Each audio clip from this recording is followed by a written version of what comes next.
traveling to Busan.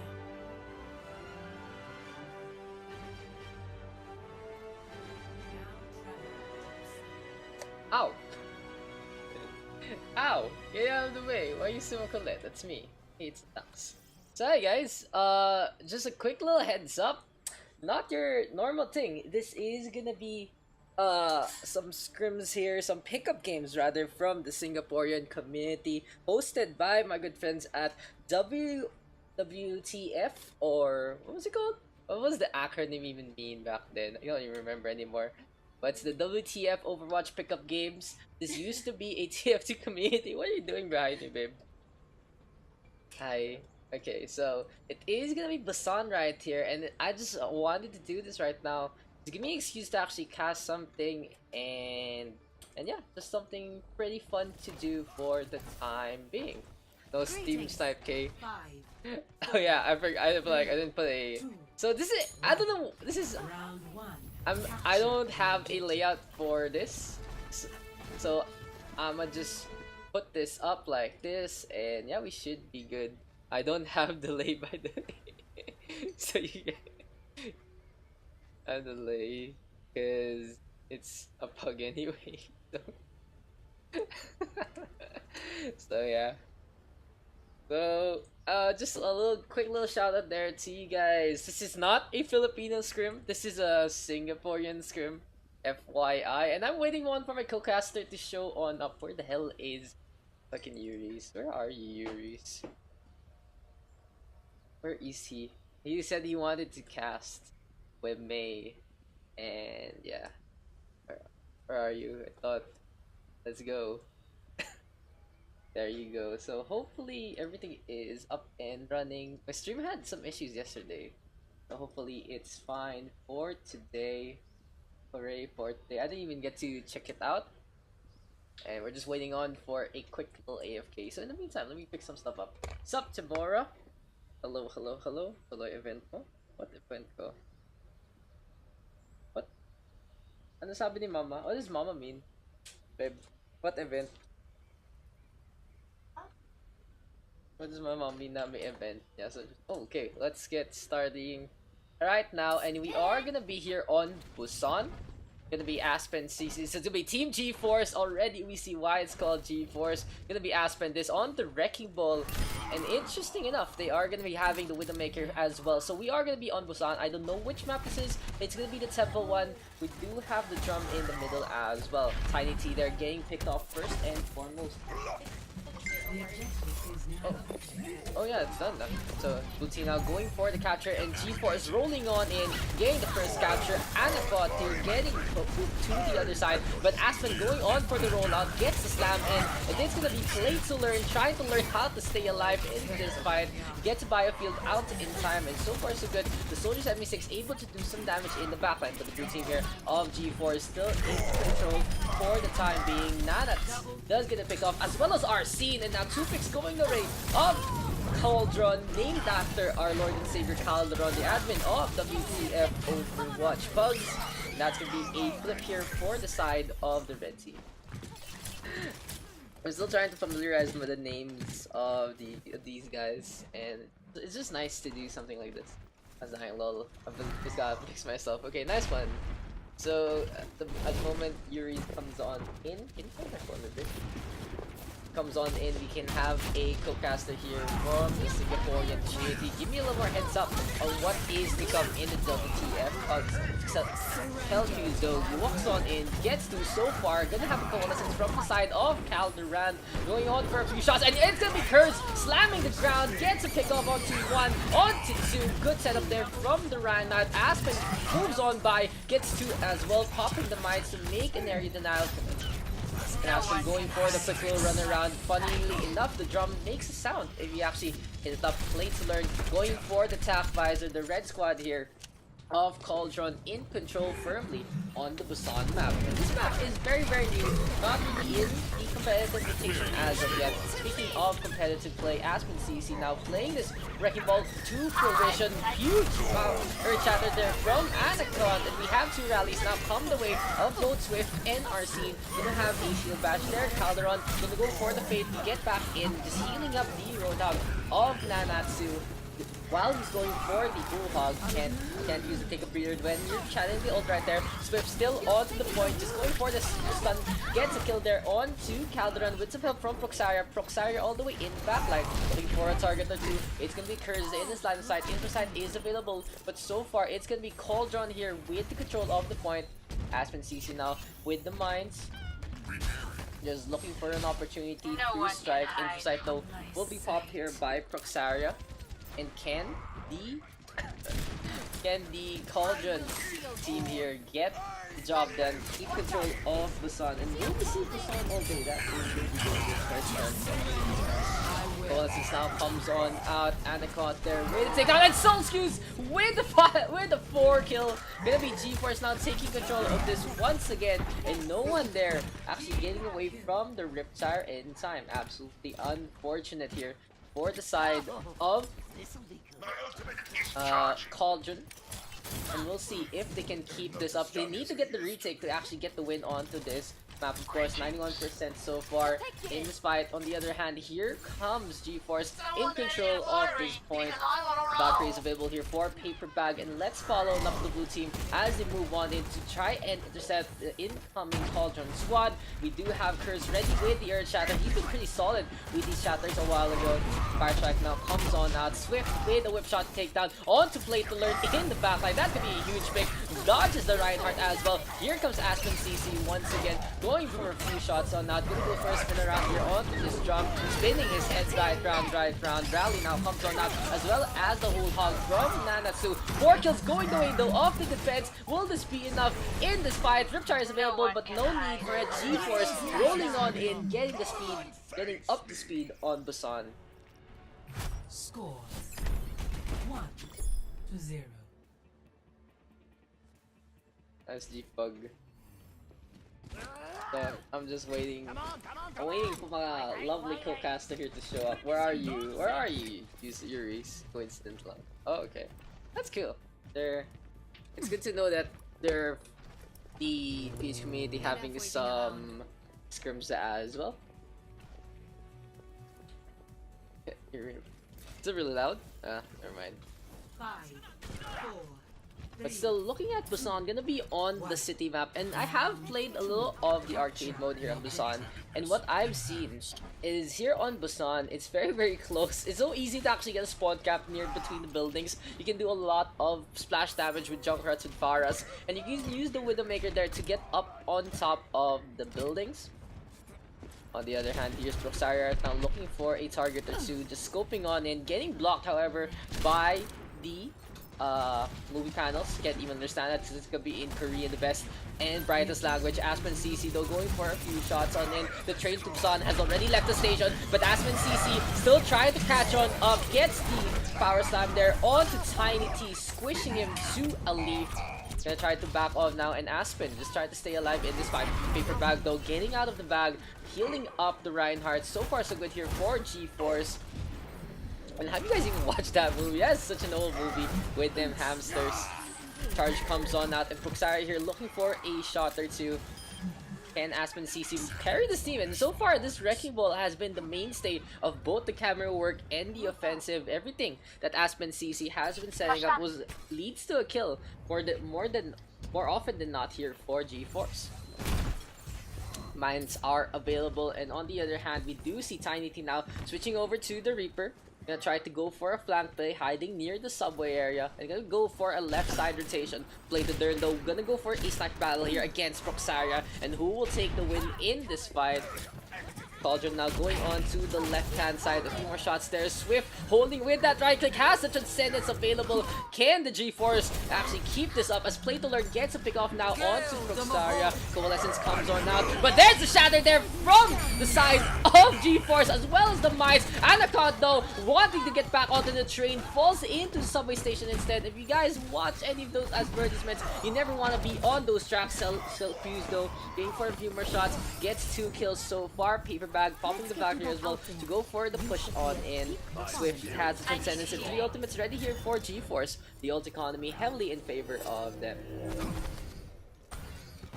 So here on Busan, just a very busy station, a very busy place, lots of things, lots of sites, and lots of shops to go and choose from. But now there is only one choice here for the oncoming Cauldron squad. Proxaria though picking off Play to Learn already has the Infrasight available. Curse has the Earth Shatter as well, but Celsius here with the Riptar gets Nana 2 already. Aspen in the backline once again, getting the Pile Driver. Oh, he actually falls into the kill zone. That's unfortunate. Arsene almost falls as well, but that's way too late there for the red team.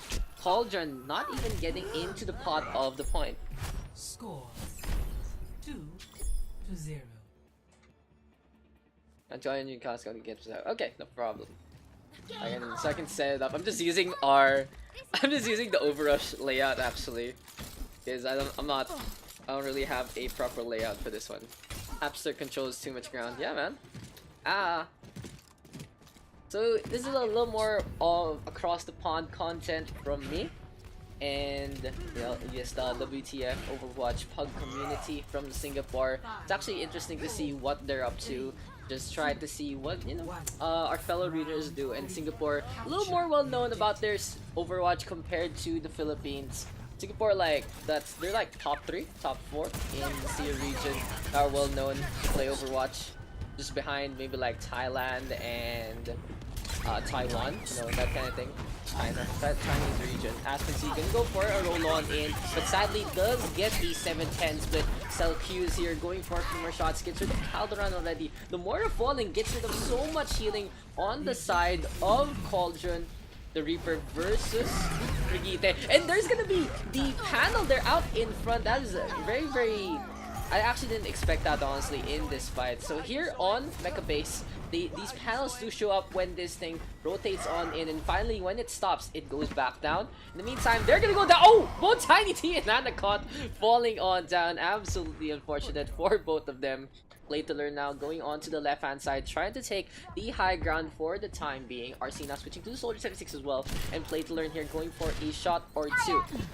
Paper Bag 3000 though with this Mercy, just trying to heal everyone up, just going for the damage boost as well. And interesting enough, the Widowmaker out in front. Proxaria has to back away. Tiny T going for a few more shots once again, will be enough however, as Aspen CC gonna go roll on in, hits the wall instead.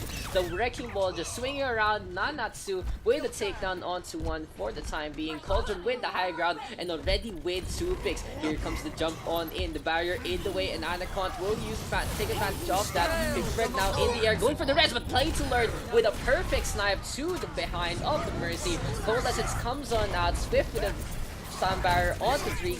Feeling the beat so far, but now feeling the pain from the oncoming Cauldron squad. The self-destruct is available, but Tiny T doesn't really need to use it in this fight. Might get DMAC'd however, and honestly in a losing fight, in a fight you know you're gonna lose in the later stage, one of the best things you can actually do is get the DMAC onto the Diva. Perfect move there from Tiny T, but Swift able to try and go for the wall ride, almost falling down. Can the Lucio get back up on top? My money says yes, but this will be the fight going the way of the red squad so far, being Swift getting back onto it, as well as Aspen. Solid engagement there from the Lucio and the Wrecking Ball. Death Blossom is available now for G-Sport. Can go for the spin. It's gonna be the NASA aptitude test here for the Reaper, but he gets taken down by the concurrent force of Play to Learn. Finally, Cauldron takes the control of the point, getting the flip, but still the score 2-0, and the blue team of G-Force heavily in control of this whole map. Self-Fuse now switching over to the Tracer, getting a quick little speed boost there from Swift, but honestly the G-Force squad, they're not really prepared yet to actually push on in. Looking at their team, it's interesting that they have the Wrecking Ball and the Reinhardt, not really a combination you would see most of the time. It's a little rare to see It's like, they don't understand the synergy too much because Aspen CC can't be protected by Anacon and vice versa. Nanatsu though going for the dive on in, gets a little help there from Arsene as well. Will the Genji go for the blade, getting hampered by the Reinhardt. Blade to learn though, takes off the Tracer already, and here's the Coalescence. Oh, Anacon getting the charge out of nowhere, takes down Arsene. Salvire now comes on that. Absolutely unfortunate there from the squad. From the side rather of the red team. Arsene was in position to go for that Dragon Blade, but it's not going to be enough. Now we have a coalition coming out from the side of Paper Bag. The barriers are down, but now they come back out. Calderon, Curse, and Tiny T all in a line. Get shattered up, will get taken down. Some shock though coming out from Tiny T. Will it be enough? No, it won't even lead to kills. Arsene though will last ditch effort. Dragon Blade is out in the bag, gets Paper Bag, but Aspen CC rolls on in, gets the kill. Now hampering Play to learn, perfect tracking there from the Wrecking Ball, pops the mines on out. But honestly, in this fight, it looks like the blue team here is struggling to get back into the game. The red team of Cauldron getting the staggers on in. The tanks now are back into the fight. Here comes 5 members of the red squad, and this is gonna be theirs to win. A really good flip right there, and honestly, the blue squad of G4 is just taking way too long to get those picks. Anacon onto the point, all alone, just getting some Tinnitus, getting a quick little shot there from the Winston as well. Play to learn, getting the headshot, and that's gonna be Cauldron picking up a match. Oh no, Aspen CC going back onto the contest. Pulse Bomb is countered by the Soundbarrier. The game is not over yet, but it is gonna be Cauldron now taking control, mixing up the ingredients here to go for a victory. Coalescence now comes on out, and that's a perfect way to end this as Calderon himself just whittling down Aspen CC. We have the charge however from Anacon, takes down Arsene again. The Genji having a terrible unlucky day. Gonna be a parting gift though from Aspen CC. The mines onto the point, but that's gonna be it. 2-1 is our score. Score 2-1. Are you getting pinned? The Genji. The Genji has like a magnet onto him. That is unfortunate. So this is gonna be a BO5, I believe. So we'll see who is the first one to win all 3 maps into this game. And I've seen so far in that last map, the staging points for this map here, whatever this map is, the temple map, is this area over here. Just getting the sight lines onto the point, as well as coming into this pseudo Hanamura point A kind of feel.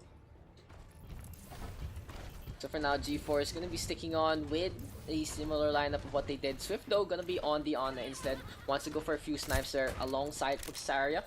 On the other hand, he's Play to Learn. This duel between Puxaria and Play to Learn has been one to watch. Here's though going for this Lucio, gonna go on for the rotate. Nanatsu with already a pick off onto Puxaria, going for the shock there onto Paper Bags, tearing a hole rather onto that Mercy. Tiny T with a pick off onto 2. So far so good for Cauldron, but no one going for the point for the time being.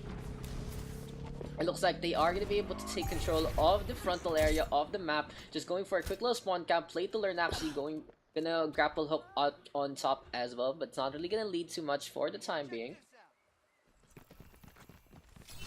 That's my audio so weird. Oh crap, sorry about that guys.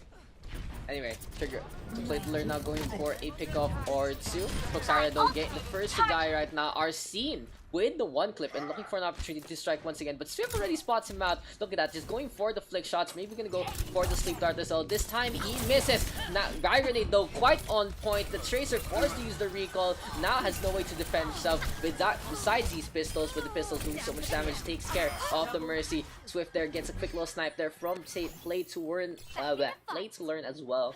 And no one can hide from my and this is sight. what happens when you cast without any warm-up. You just go for it and you just like, words are hard. Play to Learn now popping the infra site, looking for a sightline. Gonna go onto the right-hand side. We now have Selq here, switching over to the Ana. Gonna be Swift on the McCree instead. And Play to Learn just hiding, just waiting for an opportunity to strike. They might have been able to spot the Widowmaker, but they're a little unsure of what they actually saw at the corner of their eye. So Play to Learn now learning the map, just going around, trying to look for a opportunity to strike. Sadly misses to those two entry frags, and it's gonna be Anaconda instead bringing the fight here to the side of Cauldron. 1-for-1 trade so far. Nanatsu popping the Prime Rage, but Azan CC already with a pick off onto Tiny T, both the D-Mech and the Pylon in one fell swoop. Nanatsu going for a shot there onto Swift, just hampering the aim of the McCree, but it's not gonna be enough. The Cowboys still sticking with the hat, and Azan CC takes down Calderon as well with those mines. The G4 squad right now in complete control of the point, and they do have total ultimates in their arsenal. On the other hand, Tiny T might make a big bang instead. Will this self-destruct? Can Cauldron actually keep this up and get the control of the point? They now have Play to Learn here, switching over to the McCree, allowing Cauldron to actually have a little more mid-game fight. Has the utility of the flashbang as well. Swift and Paper Bag, however, are ready with their ultimates, and the Deadeye can be so strong when it's uncontested. Now we do have a jump on in there from Nanatsu. Charge comes out from Anaconda. Swift with the Deadeye at the corner. Perfect defense matrix there from Tiny T to keep the Deadeye isolated and gives him a quick little timeout instead. Swift now picking off Curse as well, and the McCree here popping up, taking heads, takes down two. Shatter there from Anaconda as well. Tiny T forced to run on away. Can the Diva actually get D-Mech here by Swift? But that was a solid effort there from the McCree. And let's just watch that one again from the side of Swift. Look at that. Look at his tracking. Getting the perfect shot there onto the Lucio. Getting the headshot as well onto Play to Learn. And there's going to be the shatter. The icing on the cake here for G-Force. 2/3 now in terms of progress. It looks like they're going to be setting up here onto the backhand side. That Ido coming out from Swift once again. We will self-destruct in front of the McCree. That is so ballsy there from Tiny T, knowing there was no stun available. Valkyrie now being popped here by Paper Bag. Sound Barrier comes out from Cures as well. Nano Boost though here from Anaconda, just trying to do some damage, just being such a force to be reckoned with. Prosara and Calderon picking each other off. The Earth Shadow should be up in the bat here for Anaconda, but no one on the point here for the side of G-Force. Will they give this up uncontested? Yes, they do. Pugsara now trying to bring back the fight. Has the Dragon Blade available, putting up the deflect as well. Shadow now comes on out, and Anaconda putting people onto the floor. Anaconda with a pick off onto two. Primal Rage though from Nanatsu to try and go for the contest, but he's just beating the drum, not really doing so much in this fight. And he can actually be on top of it. Pugsara though getting the pick off now. And it's gonna be G-Force going for the flip. Can Swift get the pick off? No, he won't. He's gonna go for a sleep dart. Instead, Calderon doesn't have the fade. And that's gonna be the game. G-Force taking the win 3-1.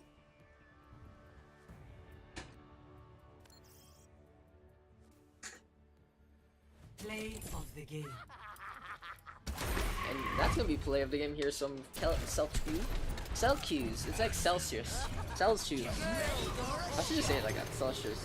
But yeah, Riptar perfectly placed in the shatter there, or was that the stun from the Brigitte? The when you slam each other with the Reinhardt charge, it's pretty much reminiscent of that. So yeah, solid game right there, and that was a perfect Riptire so far. Good start. That is a good start for the WTF Overwatch Pugs for the night. So yeah, just a just a quick little heads up on what this is. It is the I just ended up volunteering. I just had a little free time, and I should actually make a post real quick on my page just to advertise it a little bit. But yeah, oh, hello! Finally, hello, my co-caster. Yo, what's up, Daks? Give me a second. Let me set up my mic and everything. Same. Let me boost you up a little bit. Okay, so hopefully you guys can hear Yuris here. Hello. Wait, a sec. Hello. Say something. Hello. Can you guys hear me? Oh, Loud and clear. that is perfect. I like that. So, tell us a bit about yourself, Yuris. So a bit about me. I'm actually the team owner and manager for Team NGV. So we're currently playing an open division right now.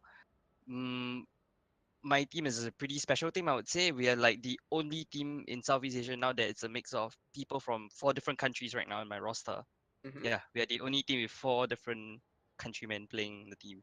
Yeah. So, oh wait, give me a sec to interject. So just a quick little heads up, guys. NGV actually has a Filipino in the roster, right? Yep. Yuris. It's their Yep. coach Gumby, who I honestly don't see Gumby too much around the community, but just a quick little shout out to him and the rest of the NGV squad. So Yuris, please continue. So about me, I've actually been playing since the start of season 1. So I am quite in touch with the community, and I started playing competitively closing to the end of season 2. Yep. Yeah. So I think I'm one of the last few people that's still surviving from the old days of TF2. Yeah, the start of like competitive TF2. I mean competitive Overwatch. God damn it. I messed it up once again. Yeah, it's okay. Yep. Go ahead, go ahead. The floor is all yours. I'm posting as well on the on my page. Just Mhm. I honestly this is a little more impromptu. I just had I had time tonight. I was gonna cast something else, but they kind of no showed, and it would have fit my schedule. Anyway, Mhm. so yeah, just want to give you guys a quick little shout out, and it's always fun to cast different aspects of the C community.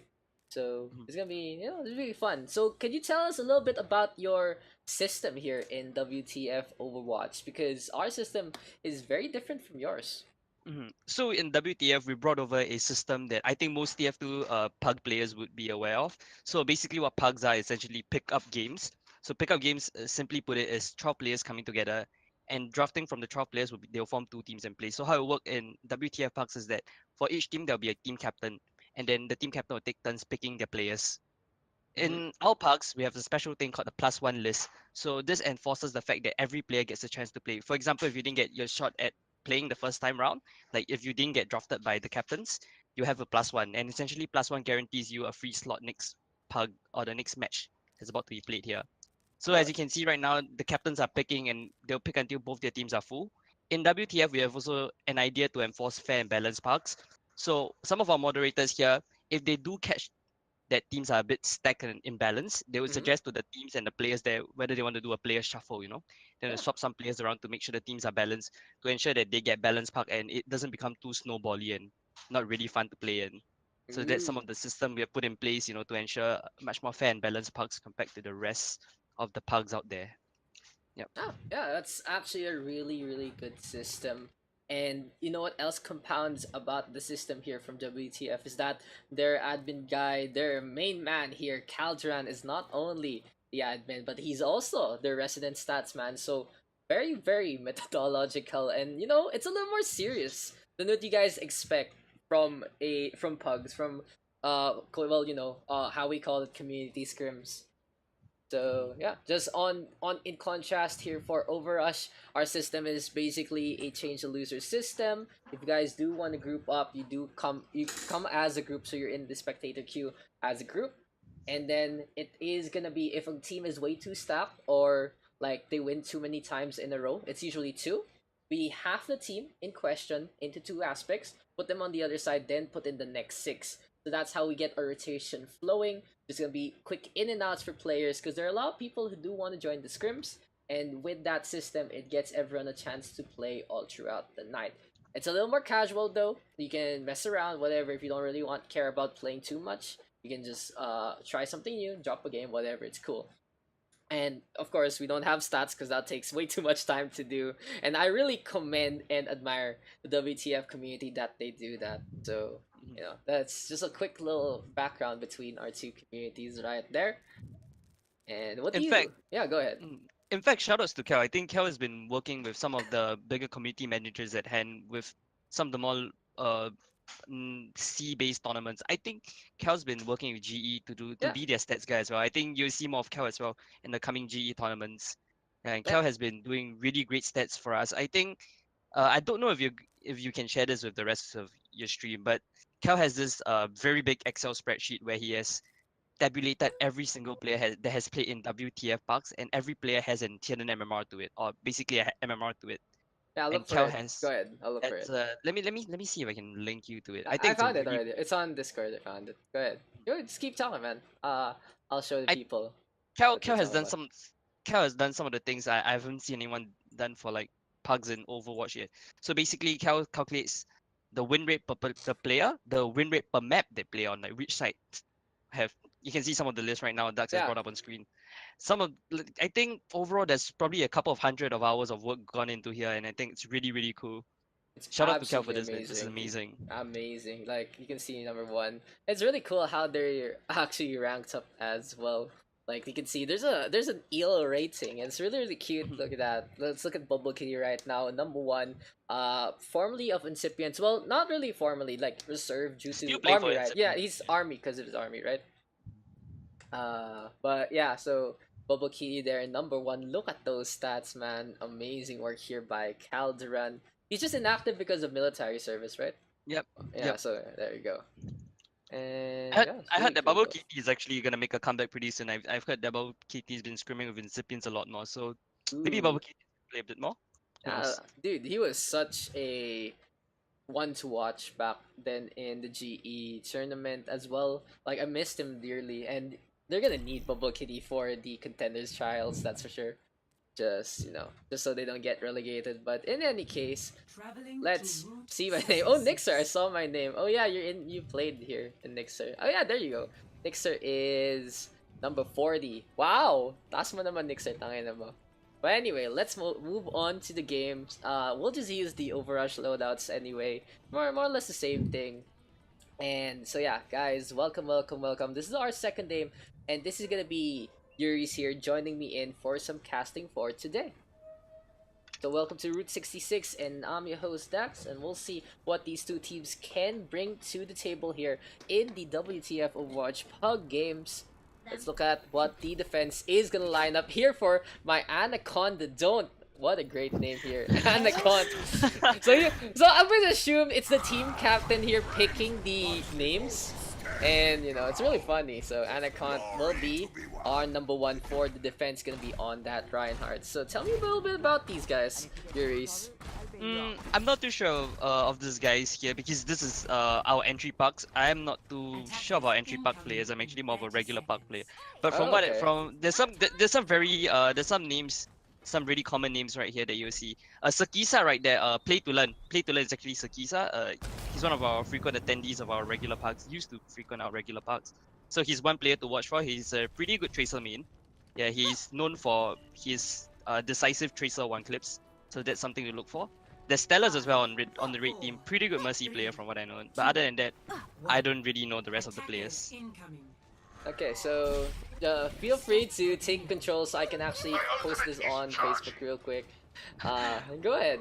I want to hear it, chops, dude. Give me Alright, some so- Yuris in. Alright, so right now the attacking team, raid team right now is playing a really interesting composition right here. Without main tank, they're playing actually a D.Va, Vegeta, Genji, Widow, Mercy, and McCree. That's an interesting triple DPS take on attack right here without a dive, and they're just looking to get picks right now. For the defending team, they're playing a Reinhardt, Ana, Brigitte, Junkrat, D.Va, and Tracer. So for the defending team, that's very simple. They go right here is to pull it out. They'll probably be a Tracer or Junkrat to get a pick right here. Looks like the attacking team right now is having the advantage, doing a bit of damage. Oh! Nanatsu actually get charged by Anaconda right there. That's really unfortunate.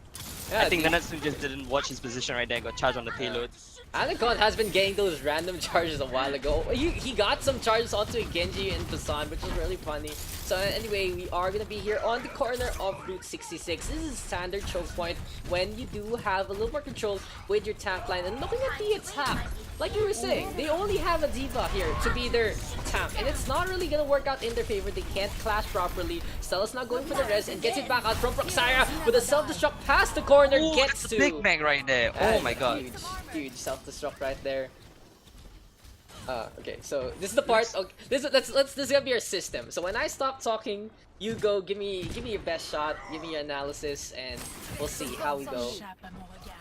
Alright, I just rate them right here. Really just don't have much to do other than to wait for their Widowmaker to get a pick. Or at least build up some outs, Probably a Genji Blade will get them an opening pick right there. Or probably the D.Va Max. But it looks like the D.Va is having quite a hard time farming his Max, being the single tank there is. And Nanatsu goes down yet again to Tiny T right there. Nanatsu is really dying too much, man. Nanatsu should be looking to stop all the Genji after the play right here. Ooh, shatter Huge there shatter from by Anaconda. Anaconda, man. And now Tiny T going for a few more shots, holding that Riptire, play to learn with the pulse bomb as well. And Nanatsu honestly whipping out the Dragon Blade, in a lost fight. Not really the best time to go here for Exposia. That'd be absolutely unfortunate. Wasting the Dragon Blade in that situation. And Proxario gets charged up. Anacont don't want anyone past that corner with those charges. Interesting, Nanatsu forced the blade right there, but didn't make the swap from Genji. I think they're actually gonna roll with the triple D. Oh no, actually they swapped out their Widowmaker for Zarya right here. I think they might be looking for a Graviton blade? Again, not the Graviton mech. Yeah, a little questionable here from Exposia in terms of decision making. Self-push up though is gonna be tossed on out onto the other side by Jimmy. Anacont turning on around, goes for another charge, doesn't get anyone this time. Rally now pumps on back, and then be a self-push up into the sky will lead to any kills. No, just gonna be a quick little fireworks show instead. Valkyrie has been popped by Stelis, trying to keep everyone topped up, giving the damage boost as well, trying to turn them in the fight in the favor of the red squad. But now play to learn with a pick off onto one. Anacont gonna go for the push on in. The Tracer flanking around onto the other side. Spots out Anyaru, and Anyaru going for a few more shots. Post bomb is gonna be tossed out onto the floor. Gets absolutely nothing. Actually, kudos to Anaconda right here. Anaconda's been really carrying his team, I feel, on the Reinhardt right here, pacing his team really well.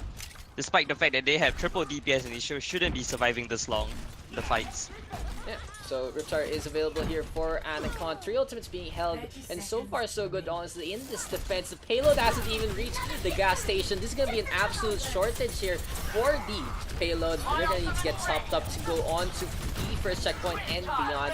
Self Shock is available as well as Riptide, so lots of zoning tools, but now we do have a nano boosted Reinhardt going for the swings. Curse takes on Paper Bag as well. Perfect setup from the Reinhardt. Gonna be a Self Shock wasted there onto the side of the red team. They do get a Z-Mech, but this is gonna be Anacont here taking complete control of this game. Graviton Surge is forced out by Proxaria, and Nanatsu finally whipping out the Hero Blade. Gets two so far, trying to go for a slasher too. Anacont once again with the charge, but this time the luck is in his favor. Rally now popped up by Paper Bag, coming out of the bag with all that armor, giving some goodies here for the side of Exposia. Anacont there getting taken down, and finally the payload trying to get some movement done, but it's gonna be Curse going for the contest. He gets a little whip shot to the face, and we see some movement.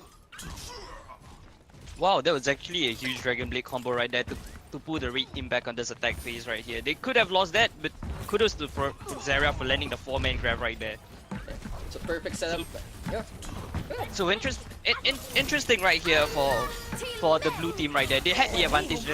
That was actually a 2v6 if I do remember correct, 2v5 if I do remember correctly, but they didn't manage to clean it up, so that was unfortunate. Huge shot though coming out from Anacont. Play to learn, getting a very easy pulse bomb. They do get the D-Mech right now, and this looks like it might be the end of the red team's dream. Proxaria brought back up to life, but this time doesn't have the Graviton Surge. Where will it be a turnaround, or will it be foul play here for the red team? Looks like it's gonna be their demise.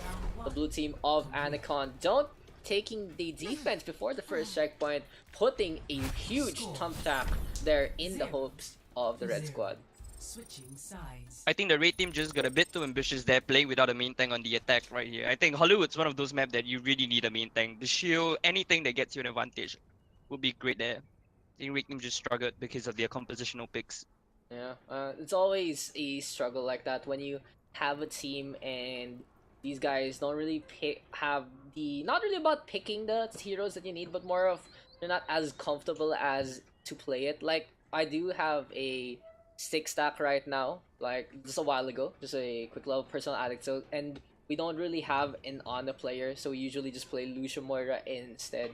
And there are those situations that, based on your proficiency, it's not really going to work out in your favor. It goes to show, therefore, the red squad only having a D.Va and a Zarya. Double off tank won't win you clashes against a Reinhardt who can shatter whenever he wants at the whim. I think it's actually very interesting right here that red team actually chose to pick a Tracer typically on the defense right here, because you would expect Widowmaker or like a more solid hit scan, you know, like McCree or 76, but Tracer was picked. And it got a bit interesting right there. But the Tracer played well. Actually, Sakisa's watching the flank, making sure the Widowmaker didn't get cliffside for free. Like the lower cliff area on the screen for free. So kudos to Sakisa right there for making sure the Widowmaker was forced to swap off to something else. Sakisa is play to learn, right? Yep, play to learn. Okay, got it. No problem. So yeah, just even using the setups there from Anacont to get easy pulse bombs. He didn't even bother sticking it onto someone. He just put it in between the two guys, and it's like, you're both gonna die. Boom, they die. One. And we have a Bastion comp here from Anaconda. This might be a quick one here, Yuris. Escort the payload. I think this is gonna be a pretty snowbally comics. As long as play to learn or Sakisa here doesn't die, they might just get this push for free. Since Orisa's show isn't as thick as the Rhine show, and they'll probably have to start hiding once the show breaks. Oh, Nanatsu actually makes a crucial mistake there by dropping a new show. I don't think Nanatsu might get enough time to play another show when Sakisa starts hitting the show up. Yep, as you can see right here, Nanatsu actually loses the show right there. He made a mistake earlier by dropping his show early. Not realizing that it's the Bastion comp. But so far so good here for the Blue Squad. Platezler not even moving with the payload, just having a quick little perch there onto the Canyon Rock. Proxaria now going for a few shots, trying to get rid of the Bastion, but he's getting a hail of bullets and gets taken down there by Platezler. Anacon once again in charge of the roads. He's been everything here. He's been the marshal of the roads. He's been the champion of the football team, and he's gonna bring that payload to the end. Paper Bag won't even make it. That's gonna be an easy win here from Anacon. Don't. I think this just goes to show the difference the main tank makes. Anaconda actually played that really well, so kudos to Anaconda. I think Anaconda probably is the most dominant main tank I've seen in the entry pack so far. Self-destruct though. Ooh, this is gonna be play of the game. Curse there, getting that self-destruct. And let's just talk a little about what you were saying a while ago, Yuris. Just in situations like that with the Orisa, you don't wanna pop that shield too early. You don't want to use up the shield early because the cooldown is set in a way that you can more or less get your next shield in succession. But with how Nanatsu played that, it was way too early. The Bastion getting some free shots. Luckily, it didn't lead to any kills for the side of the blue team, but it was still a very unfortunate timing. Something that might lead to some deaths there in your future, especially if you have to deal with a sniper instead. In situations like that, you actually go for the shot upwards. You get, right? You shoot the shield sometimes upwards to start the cooldown going, and when the shield actually lands, that's when it starts its pop and your cooldown is effectively reduced. So yeah, just a little heads up there to everyone trying to understand what was the big deal about the Orisa barrier in the first place. And I gotta say, Yuri showing such a knowledge about the game. What a guy. But something to take note here is because we're watching an entry pack here, so typically the players here are of diamond and under, so some of their plays are a bit how would I say this? So it takes some needs work per se.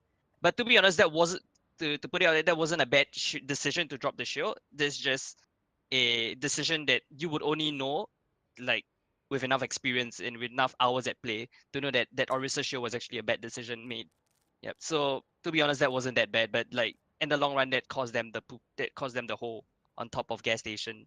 Yeah, it's always the thing about these is the fact that these are the entry skims. I actually like the name entry, witty. But anyway, there's always that line, guys. When you come to a point of your gameplay where you're already good at the game, but at the same time, to get to that high rank, you still need to be a little better. And the fact that people here are willing to give you a system to actually get better, to actually notice these mistakes, will help you in the long run. And honestly, just these small mistakes should be noticed. If you want to reach past Diamond, you want to go to Masters, you want to GM, go to top 500, compete properly in the open division. These are things you do need to work on besides your team communication in the first place. So it is what it is, and we'll see a quick little draft here between the two teams. So, I think something to add to the entry packs that is a bit different from our regular packs. I believe, Daks, you have been to some of our regular packs, right? One of the biggest difference in the entry packs and compared to regular packs is that team composition typically falls down to their pocket picks or their comfort picks for the entry players, rather than higher echelons or our higher elo pugs where people are typically playing for a certain out combination, for example, a certain meta strategy, for example, like goats. Because a lot of picks I'm seeing right here in the entry packs somewhat don't make sense when you look at it from a compositional standpoint, but that's probably them falling down to their comfort picks, which is a smart idea here, to be honest. Yeah, it's always good to work on it. So we have in chat Fat Cooked. Nice name, by the way. But yeah, Fat Cook there saying you have to one trick to reach GM. The Depends. It depends of if your one trick is meta or not. Because if it's meta, you can do it a little easier. If it's not, you really have to grind and, you know, accept some reports going your way. Like those one trick Torbs, the one trick Symmetras, and all. Like, how the fuck did you guys reach GM in the first place? I mean, yeah, go ahead. the most famous one trick GM we have on our server is Xenofly, I would say. Like with 4 accounts in Grandmaster, just playing nothing but Diva. Yeah, that's pretty insane. Yeah. Oh yeah, Xenofly. Xenofly is not only notable, he's like a goddamn superstar in terms of diva play. Just, you know, if you guys, let me smash that quick little plug. Xenofly Overwatch. You want to follow him? Oh, what's up, Pestem? Wake up, pala yan. But yeah, look at me. Look at my profile. My God. Oh, what is that? What is that green bar? What is that huge ass green bar? It's always when you reach high ranks, you not only settle into a role, you just settle into usually a hero of what you want to play. It always depends on what you're comfortable with, and in my case, I'm comfortable with Lucio. And I wanted to show Yuris as well, but he has private profile, so never mind. Oh, go ahead, Ashun. I think I'm private. But one of my friends messaged me as well. Yeah, I was gonna show you. Here's give me access. We're friends, but it's still private. Goddamn. But anyway, we do see Ghost Coffee and Mini Coffee right now because look at them at sea. That's cute. Okay, that's cute. Wait, is it still private? Oh, I turned it to public now. Oh, there you go. I saw it. It literally went from private to not in mine. So here you go. Zarya. What a flex god! What a flex god! Oddly speaking, I actually started my competitive career playing Lucio. Actually, yeah, I was the shot caller for longest of time. Actually, I played support all the way to like just 2 months ago, where I moved from support to flex. So I started playing more DPS and stuff like this. Yeah. But I've played a lot of support my entire life, so like I'm coming from a very support-ish standpoint when I talk about gameplay wise. Yeah. And other than that, I haven't been playing on my main in a couple of seasons. It looks like it. You took a real long break between 8 and 11. It even finished placements. What a guy! Why? No, man. Just like rank just got really. Yeah, it gets tedious. Like, just put it bluntly, like really playing on my main is just too stressful, you know. Yeah, it gets like tedious everyone knows sometimes. who you are. You get that stress, you know. It comes with playing on your main. Yeah, I understand that completely. But anyway, we're now gonna move on to Oasis. We have the 2 coffee squads taking on each other. Spirit T and Tiny T, the TT brothers right here. We'll see who will actually win out on Oasis. And interesting to note, I saw a while ago it wasn't a best of 3. It was a best of 5 to win in your Pugs. Or was it just that one situation? We'd actually made the decision to swap to keep the best of 5 because we felt that it had more competitive integrity, and more importantly, like it allowed players to practice across all 3 maps. Because in case, like, in the new system, if you get 2, you won't play the 3rd map, for example. What we wanted to encourage here was, you know, people to play more maps, and we wanted to make it more fun for the viewers as well, more fun for the players to make it possible to have a comeback, you know, from like 2-0 to like maybe a 3-2. That makes it just a lot more fun. Fair point. On the other hand, for our system, we keep it the best of 3 because we use control as our play cleanser, or also for people who are more or less gonna leave soon. Basically, it's a lot shorter than all the other maps, especially if we do a 2 CP prior and it reaches like 6-5 or something, and its control is just such a great way to cleanse the palette, have a short game, lots of action. But in the meantime, let's go into the action here between Mini Coffee and Ghost Coffee, and we see a Pharmacy from the side of Mini Coffee, and we also see a Sombra lurking in the shadows. I think Rhythm is playing a very interesting composition. I think most prominently we have seen this composition come up by Team USA, the 2 main tanks setup. I don't know if this was intentional, but seeing this makes me feel like one of their teammates might have just watched the World Cup and found out about the composition picks. Yeah, so it's actually a pretty solid lineup. You kind of use the Winston to go for a semi-dive. You can actually commit with the Reinhardt with the charge, and you still have barrier options in the first place. A little more safe with the barrier options, but it does get rid of your utility. No barriers, no bubbles rather, no defense matrix, and now it is gonna be the blue team pushing on in. They get the pulse bomb there from Kurz onto Anaconda, and that shows a little weakness of that double main tap. There's no way to eat up the pulse bomb. There's no way to save them from the damage with the bubble. And that's gonna be Ghost Coffee taking control of this map. I think Red Team just played that pretty badly per se, because the Winston and Sombra wasn't on the same page when they were picking their targets, and that's what you gotta do, you know. When you're playing a double main tank setup, your Winston is supposed to be supporting your other DPS and picking and like jumping on targets, and that's something that Red Team wasn't doing efficiently. Oh, that's actually an odd nano boost pop right there. I don't think Tiny T was low. Was it a forced nano boost push? To make a push? I think it's a old school nano boost push, going in for the instant Winston initiation. Honestly, a lot of panics still do that. It's still just like muscle memory to a bunch of people, not really using the 300 HP. A while ago, we also see Kurz just execute the sleeping fire. So coming on now, Paper Bag still getting shot, tased to death. And if you are very, very confident with your positioning that you won't get picked off by the self-destruct, you can easily kill the pilot Diva while the bomb is going off. So it's gonna be the red team now taking the flip, and the rocket barrage is available. Play to learn, just waiting on for the blue team to move past the doorway and give them a present of 1,000,000 rockets and one. I think blue team's best shot at pushing in would be using the nano high noon that's coming up right now, since red team has nothing to eat the nano high noon, not even the EMP to cancel the high noon right here. So let's see what blue team does on this push. Rocket Barrage is waiting for orders. Can the fire get some kills? He's gonna pop it, and Telkreez is the first to fall. Sadly, Gensi not getting the flick sleep dart, but gets away with his life, so the Rocket Barrage is not as potent as it could be. Paper Bag now getting hacked up, and the Sombra picking a Wrecking Ball against the Sombra, not really the best thing to do in the first place, especially with Mini Coffee has established the map dominance in terms of medpacks. My EMP is charging. Oddly enough, right here, I expected blue team to commit a bit more outs to go that, but I'm sorry, I mean commit a bit more outs to that push itself, but looks like they didn't, and they got caught. Oh wow, that's a nice high noon right there. Wall right Perfect there. high noon there on into the sky. Good shatter as well from Anacon, getting 5, getting past the barrier there from Spirity. Gonna see a charge on Spirity now versus Anacon, going for a few shots.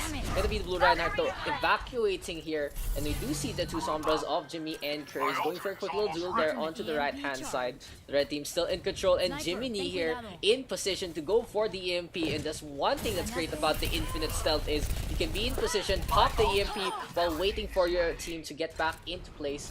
Gets a pick up as well onto the Widowmaker.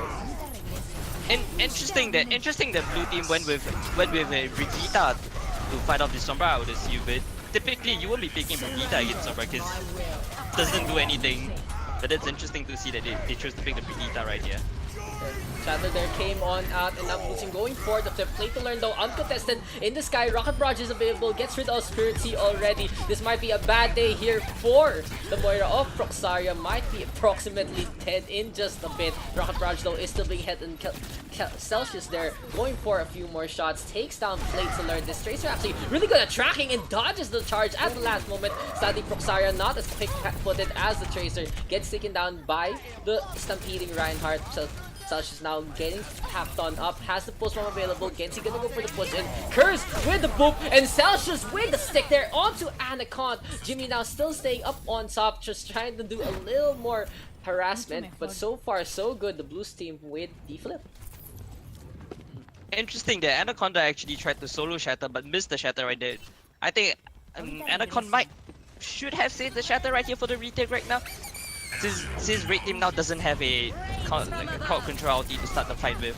Yeah, there you go. Crowd control though will be the Rocket Barrage apparently. Gets rid of Paper Bag, the Wrecking Ball way too slow to actually get away from that. The Lucian now getting a hack as well, making his hippity hoppy legs not work on out. Hacks come out from both sides, going for the silences. Two of them is ready here from the blue team, and it's gonna be Proxire now whipping out the Coalescence charge though from Anacon, and he has been the absolute magnet with those charges, bringing people in from across the nation, just getting them from one corner to the other. T-Mech now on the Spirit T from Tiny T. The two T's against each other, just like Starbucks and CBTL. But we do see a hack, and Proxaria is gonna fall to Jimmy. He gets the EMP, and Gensi can't whip out the blade. That's gonna be the red team going for the flip. Can Curse get back? No, he gets charged up by Anacon. I mean, what a guy, this guy. Anacon out of nowhere. Running back of the Oasis team. That's gonna be the red team winning it 100 to 99. I think a big thing right here is that when playing double tank, the Winston right here playing against the Sombra should be doing most of the spy checking, making sure the Sombra in on your supports and isn't gonna hack anyone for free. maybe that's something that they could switch up in the playstyle to check the Sombra more. To check for the flanking Sombra more often. Then Yeah, spy checking, dude. I haven't heard that in a while, but yeah, it's if you guys played TF2, playing and getting the Sombra should be, you know, second nature, especially to the Winston players, the Diva players who can just spam pretty much everywhere, especially Diva, you know, long range and everything. Just playing, whipping out your inner pyro there. In the meantime, the red squad of what's the team name again? Mini Coffee. And then there's Ghost Coffee. I get it. Huh, funny. Fucking funny. Whatever. So it's gonna be on University. We'll see who needs the caffeine more in this fight. It's gonna be a Reinhardt Brigitte from the side of Ghost Coffee. And it's gonna be a Reinhardt Wrecking Ball for the side of Tiny Coffee. Oh, nice catch by Celsius then. Catching Jimmy right here, trying to flank on the DPS right on the blue team side. So if pretend you go for a random shot as McCree and you hit the Sombra square in the face, are you hacking or not? That is the real question. Thinking emoji. But anyway, maybe you should just like be a safe cracker or something instead. Whatever. But Ghost Coffee gonna go take control of the advanced area here on University. Wanted to get class sooner for some reason. Anaconda going for a few more swings, but Spirity just tossing him back into the library. Not without the hall pass, he says. Paper bag with the barrier as well. Kerr is going for a few more shots, but it's gonna be a hack now this time from Jimmy onto the left-hand side. Celsius looking for a shot or two, but Anyaharu with the pickoff now on the Spirity. Here comes Mini Coffee in full effect. That comes on out. Tiny T gets taken down. Self-destruct there from Kurz as well. 3 kills going the way of Ghost Coffee. And the blue team just running rampant, stampeding on in. Looks like they're a little late to class, but the blue squad is going to take control of this point. Well played there by the blue squad, only using 2 ultimates despite the fact that the Sombra was actually having the advantageous position on their team and that they were forced into a corner by the Reinhardt charge right there. Chapter is available here for Paper Bag. Curious gets DMAC, however, by Jimmy, and it's gonna be Tiny T now on the Roadhog, allowing the one pick potential from Mini Coffee to increase. Anaconda getting Shatter on us from Sario on the floor, but Gensi gets the Dragon Blade out before the Transcendence can save Anaconda. Play to learn popping off, getting some heads. Wants to go against Celsius now. It's gonna be a whole day here for Celsius, dropping down to 0 degrees. Gonna be Mini Coffee with Flip and getting control of University. Mini Coffee right there might have expanded one too many outs right here. The blue team's coming into this fight with a 2-out advantage, and seems like this fight might be in blue team's favor right off the bat. Oh, they seem to be a bit conflicted in catching the Sombra. Oh, Roadhog's flanking right here, hooking the Genji. Oh, doesn't get the kill to finish the Genji off right here. Blue team seems really scattered right now and just they need to regroup. They really need to regroup or they'll be wasting time right here. Oh, Tiny Team gets caught up there for overextending.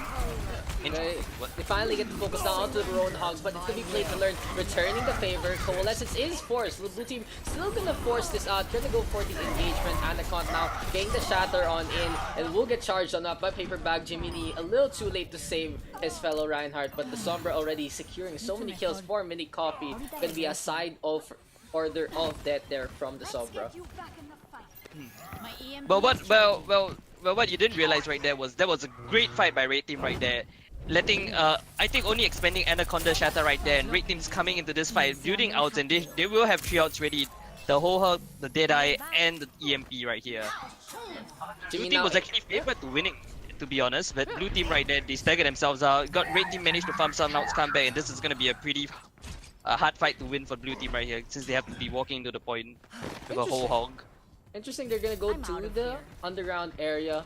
A little dangerous against a Bullhog coming their way, but can Tiny T actually charge this up, and Gensi already getting punished for going up on top all by himself. Here comes the blue squad, they get the stun on out, but a huge EMP there from Jiminy. Blake Alert with a Deadeye takes down Celsius. Transcendence there to keep everyone topped up as well. The self-destruct now all the way in the corner, that's not gonna get any kills. Stell's popping the Valkyrie, just going for the chain damage of all things, just securing this fight in the favor of the red squad, but Gensi back into the fight, gets a headshot there from Play to Learn. He's popping off, getting names, taking down names, getting those kills. Mini Coffee with the second point here of Oasis.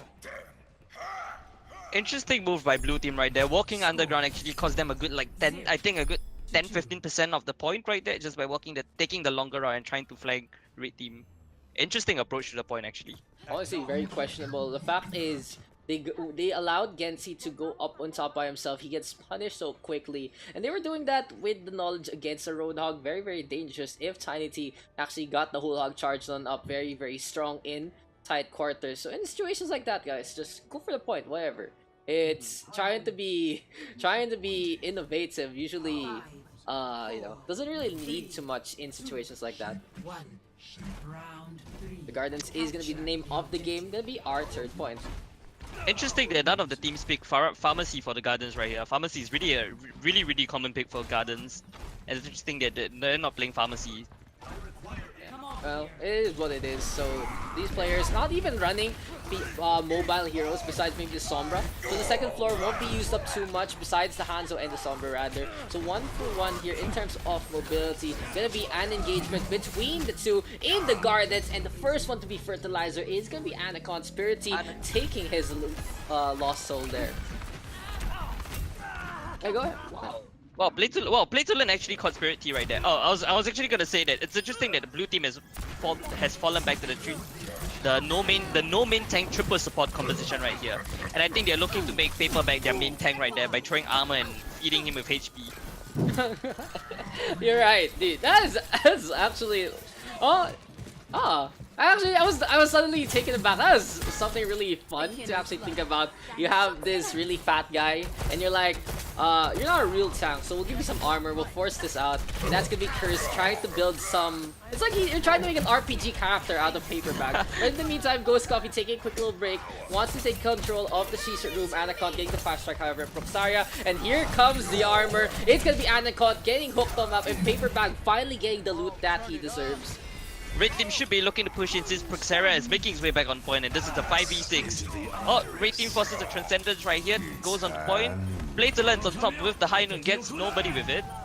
Dragon Strike now coming out into the center, gets no kills as well. Gensi this time, a little more potent with his Deadeye, takes down one, gives a quick little wing tear to Stella's before Stella's dies. Play to Learn there, even getting vaporized by the Coalescence, and this is gonna be Ghost Coffee now in control. Will this be a comeback here from the Ghost Coffee squad? Finally getting some GCs with that 73% and counting here on the Gardens.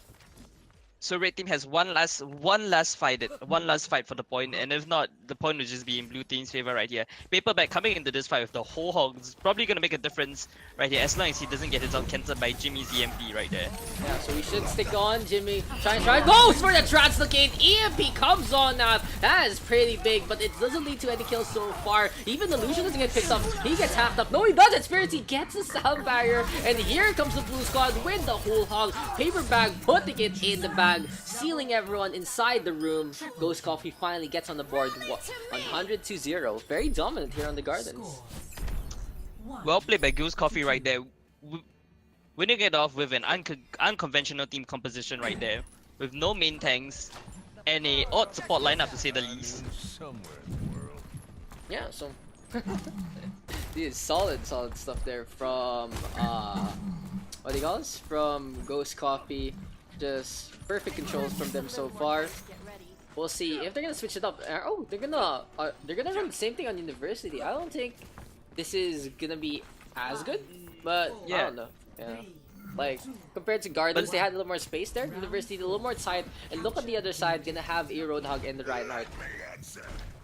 To be honest, Jimmy has been going uncontested this entire game long. It seems like nobody's been tracking Jimmy and keeping tabs on Jimmy's out, and Jimmy's been getting huge EMP off. 3 to 4 man EMP has been winning his team most of the team fights, just solely off EMP itself. So kudos to Jimmy right there for farming the quick EMPs. So Sombra trying to set it up, but no one there to sadly knock it down. Such is the life of an enabler. Not really the carry that you need. But now Jimmy gonna drop one in once again, a solo kill on the Celsius. Gensi a little too late with that flashbang. Didn't really have it. Ghost Coffee trying to get a foothold onto the point, but it's already the red squad in control. Flashbang comes on out and onto absolutely nothing.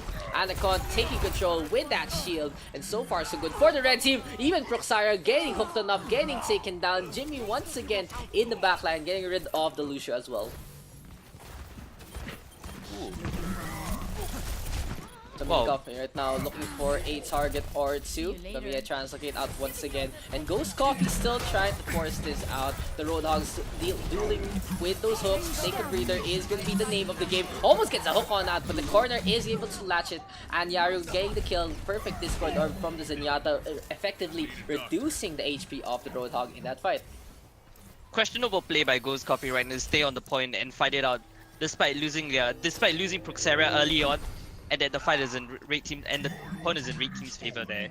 I might need this later. Transcendence is available as well as the Shatter, EMP, as well as the Deadeye. So a lot of ultimates here ready for Mini Coffee in this upcoming fight. They might want to be a little more stable with their ultimate usage, a little more reserved with what they want to do. You can see Jimmy's on the flank right now, looking for the huge EMP, probably looking for EMP Shatter, lands the 5-man EMP on everyone, goes for the huge Shatter, Anaconda yet again with the huge Shatter, pin screens, Q screens, wow. Shatter. Anaconda right there with the huge Shatter. I don't think I've seen Anaconda miss one Shatter at all, other than that one unfortunate Shatter on Oasis. Was that point called again? Yes, City Center. Yes, Yeah. one solo Shatter. Mini Coffee there making it count, but at the same time using all their ultimates. Honestly, I feel like that the blue team will take that loss in stride.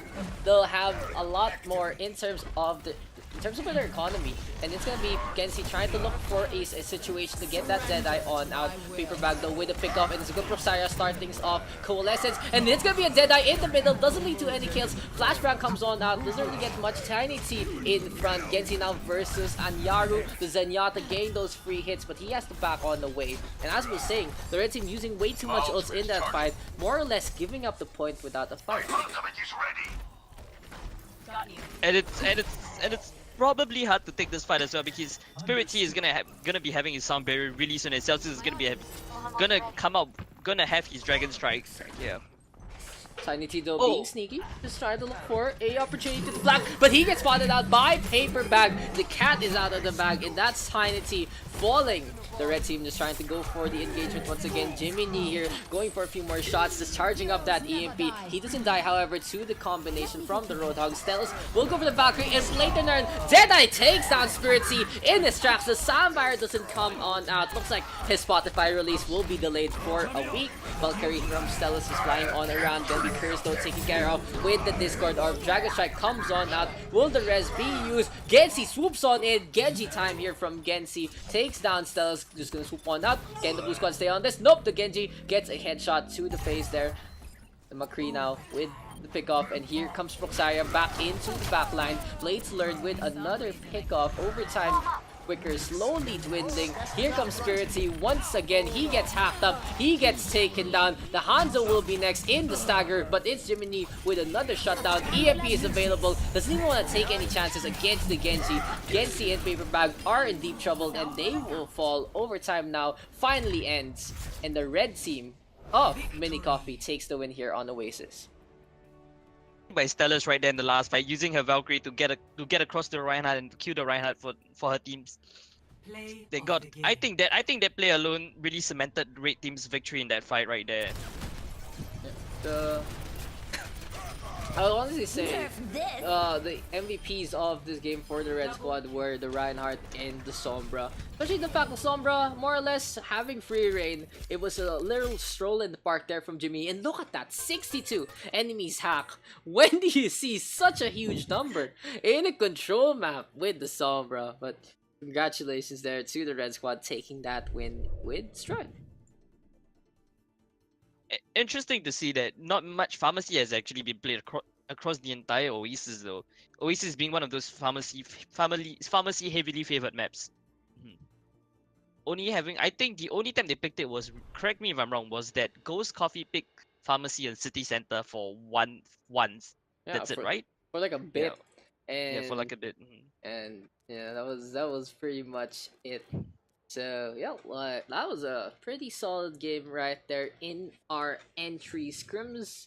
And it's already 10. What the hell? What time did we start? It's already 10. I'm surprised, but we've gone this long with just so few games. Like, I can't even remember anymore. But shoutouts there to Ghost Coffee and Mini Coffee.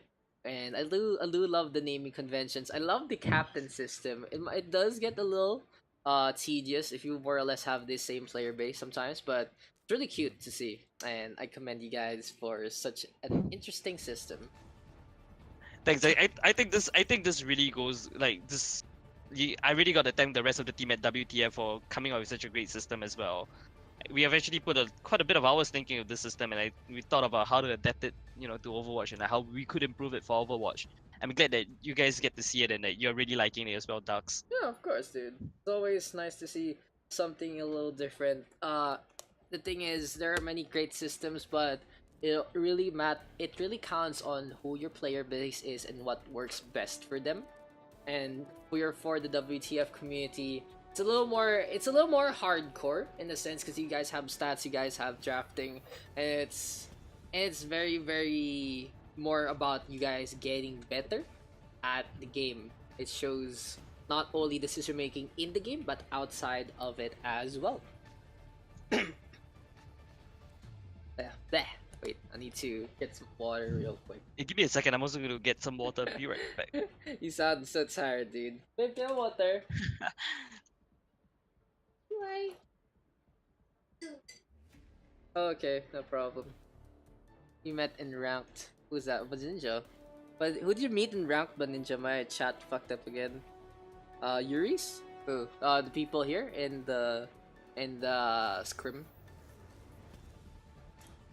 Yeah, you can see here the support squad from the scrim. There's me and Yuris casting it out. RC and Aspen gonna be like administrating as well, and there's Swift, who's top, and Calderon, just doing some stats and stuff, as per usual. So I'm honestly a little surprised to see some of you guys here. There's a bunch of things to do. Oh, we became random friends to rank. Who are you talking about, Ninja? I didn't get to see your first message. It bugged out. Which one?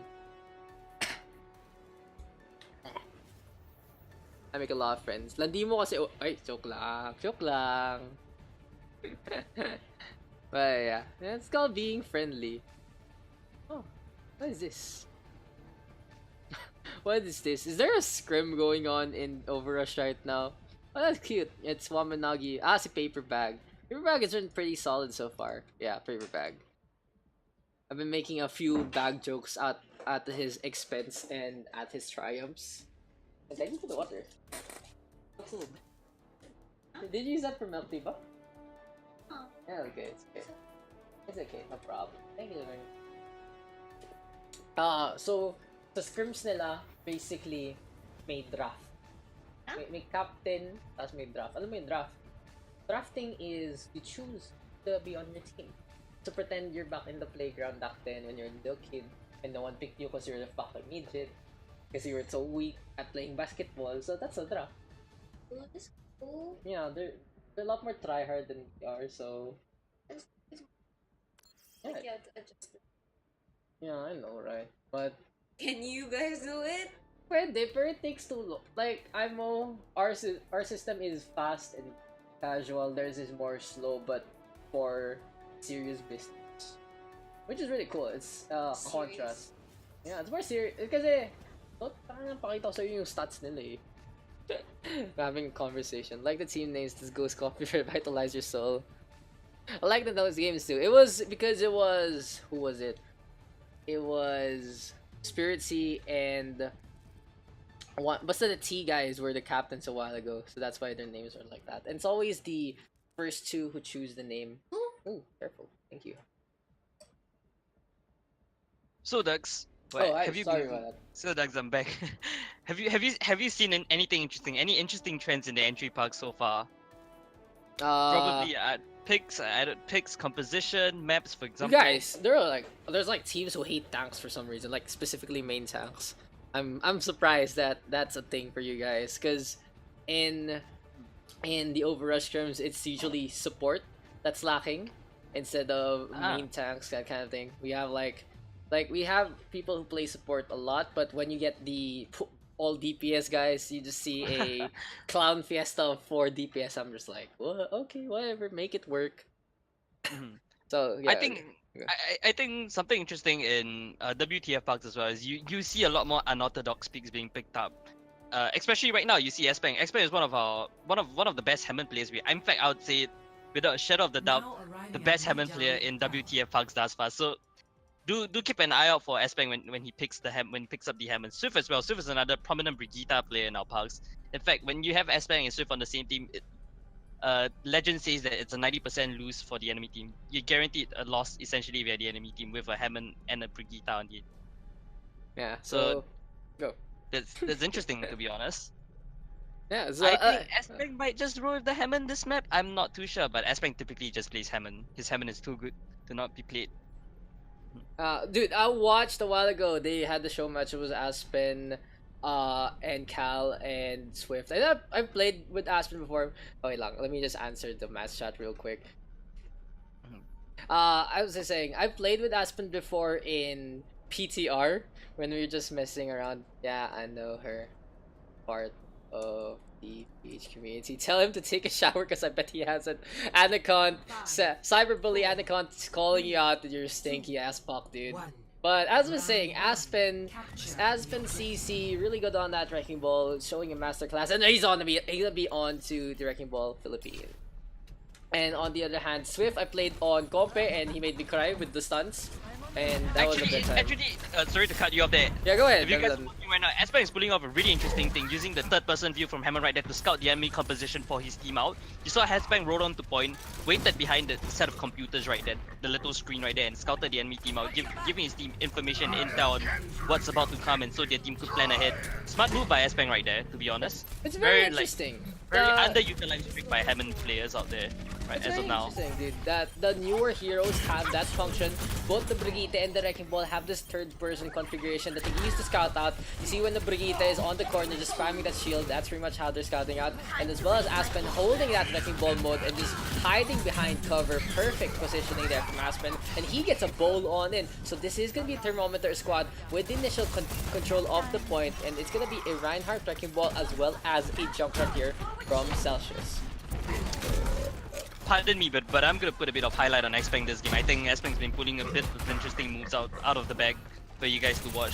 Xpeng actually did something interesting as well. You typically think that a small and tighter match would actually be pretty bad for Hammond since there's not many angles to come from and not many areas to flank from as well. Xpeng actually put something really smart right there. Xpeng was actually hiding behind his right-hand shield, waiting for the opportunity to power driver the support to the back lines.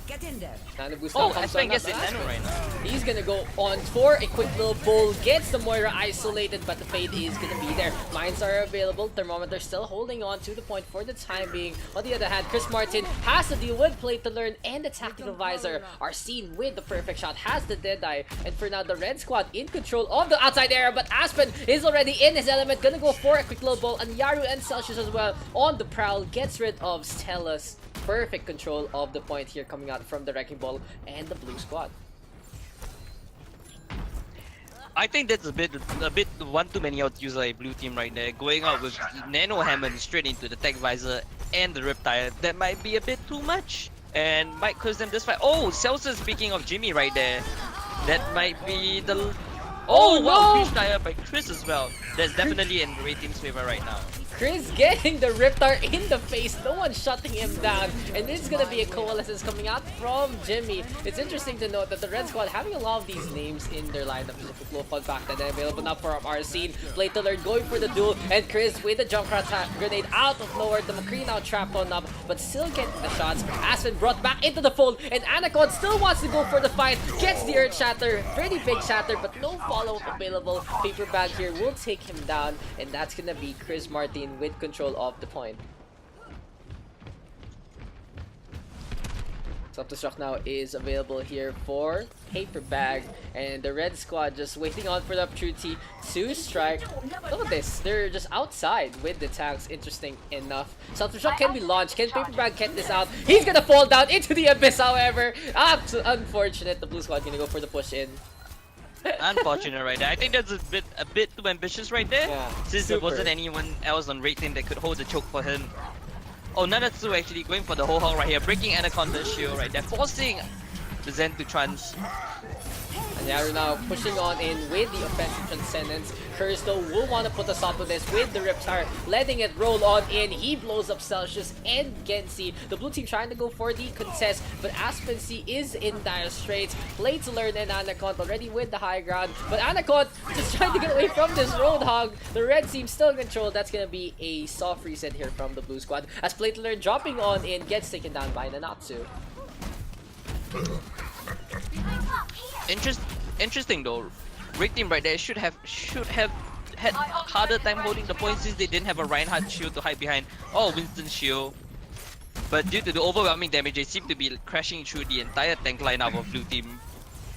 As you can tell, red team cannot be holding the choke despite winning the team fight due to their lack of a shield to choke in with. Well, we get what you mean, dude. It's okay. So basically, no shield equals how the hell are they winning? Now Arsene gets a Deadeye on out. Gensi is the first to fall. The Lola there getting picked off. Aspency gets a flashbang as well. Shatter though comes on out from Anacont. Nanatsu onto the floor, but won't get charged on up. The red team now still in control of this. Aspency just trying his best to go for the contest, but he gets blown up by a different kind of explosive. Curse with 2. Nanatsu with the whole hog as well. The scrap flying all over control center, and the red team winning this out 100-99.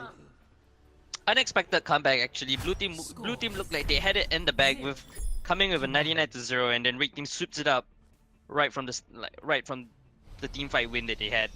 Yeah, the momentum just staying on the red team. The blue team actually struggling to coordinate with the wrecking ball. Aspen CC tried to set things up, but more or less no one there to knock it down. It's really just a an analogy about bowling. You know, there's always a guy in the back setting up those pins, but sadly, no one's bowling. He's just alone there in the back reading comics. Now I'm sad. Why do you make it always sad? But anyway, here on Night Market, let's get some. What's that really good Singaporean street food? The Singaporean street.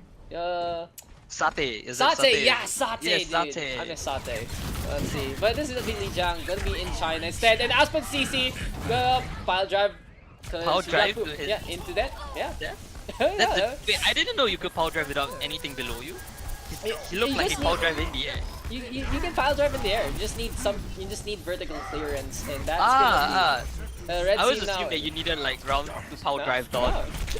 No, if you want to just like be toxic, you can just pile drive and always suicide. But in this meantime, the red team not really taking the suicides in stride, using an advantage there. The wrecking ball getting booped on about, like a kickball instead, and Arsene gonna cut it out just like the bullies used to when they pop your balls and balloons. The Chris Martin with control of the point here on Night Market.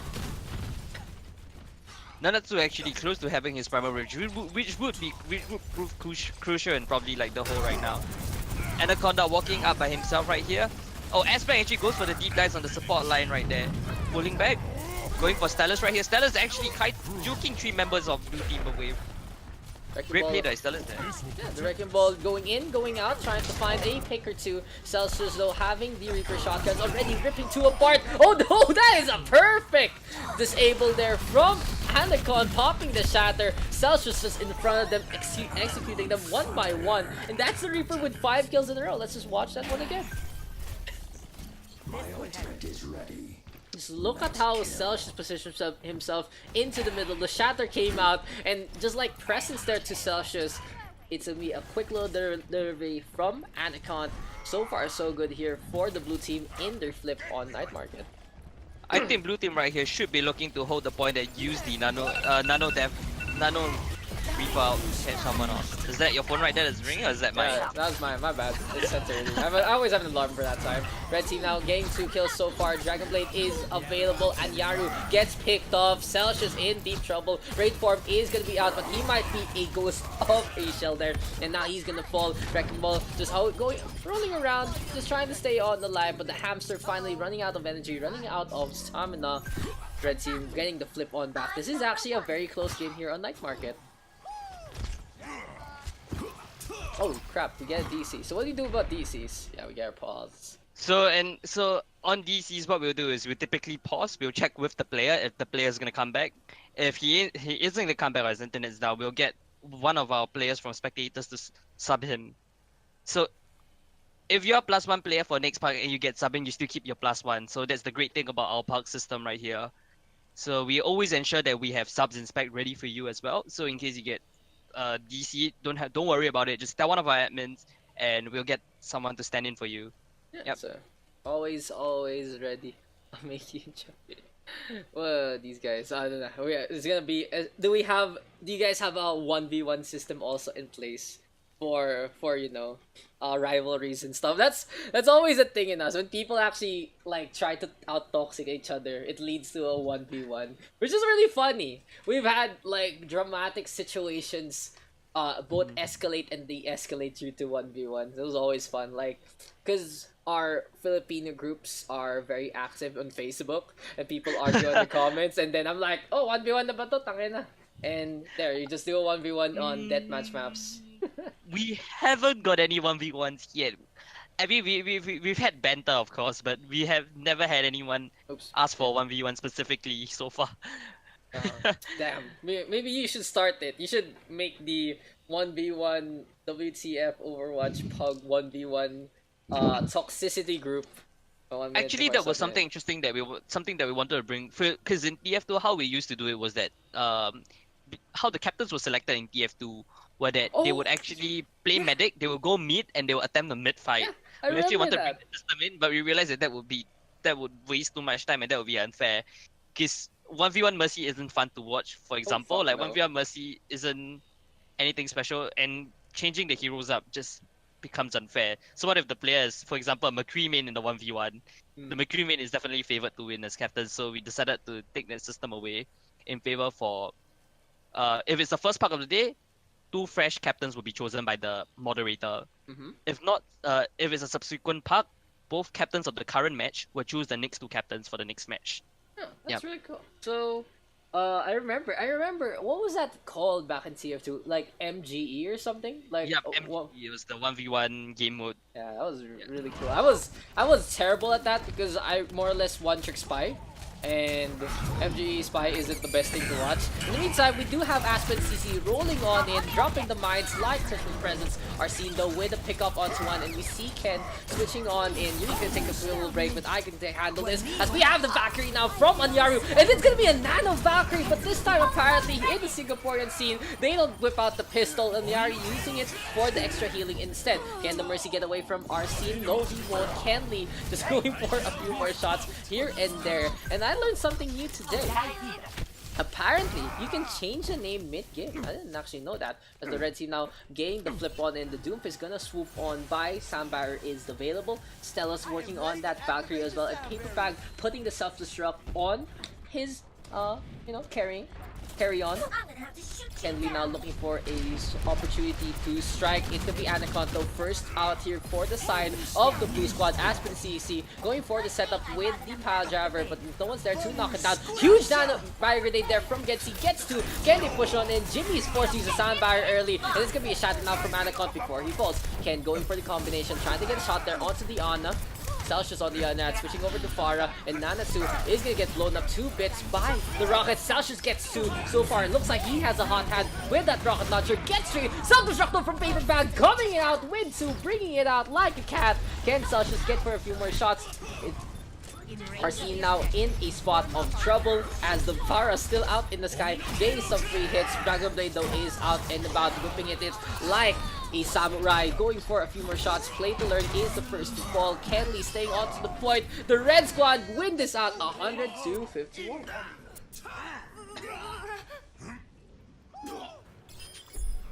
Score.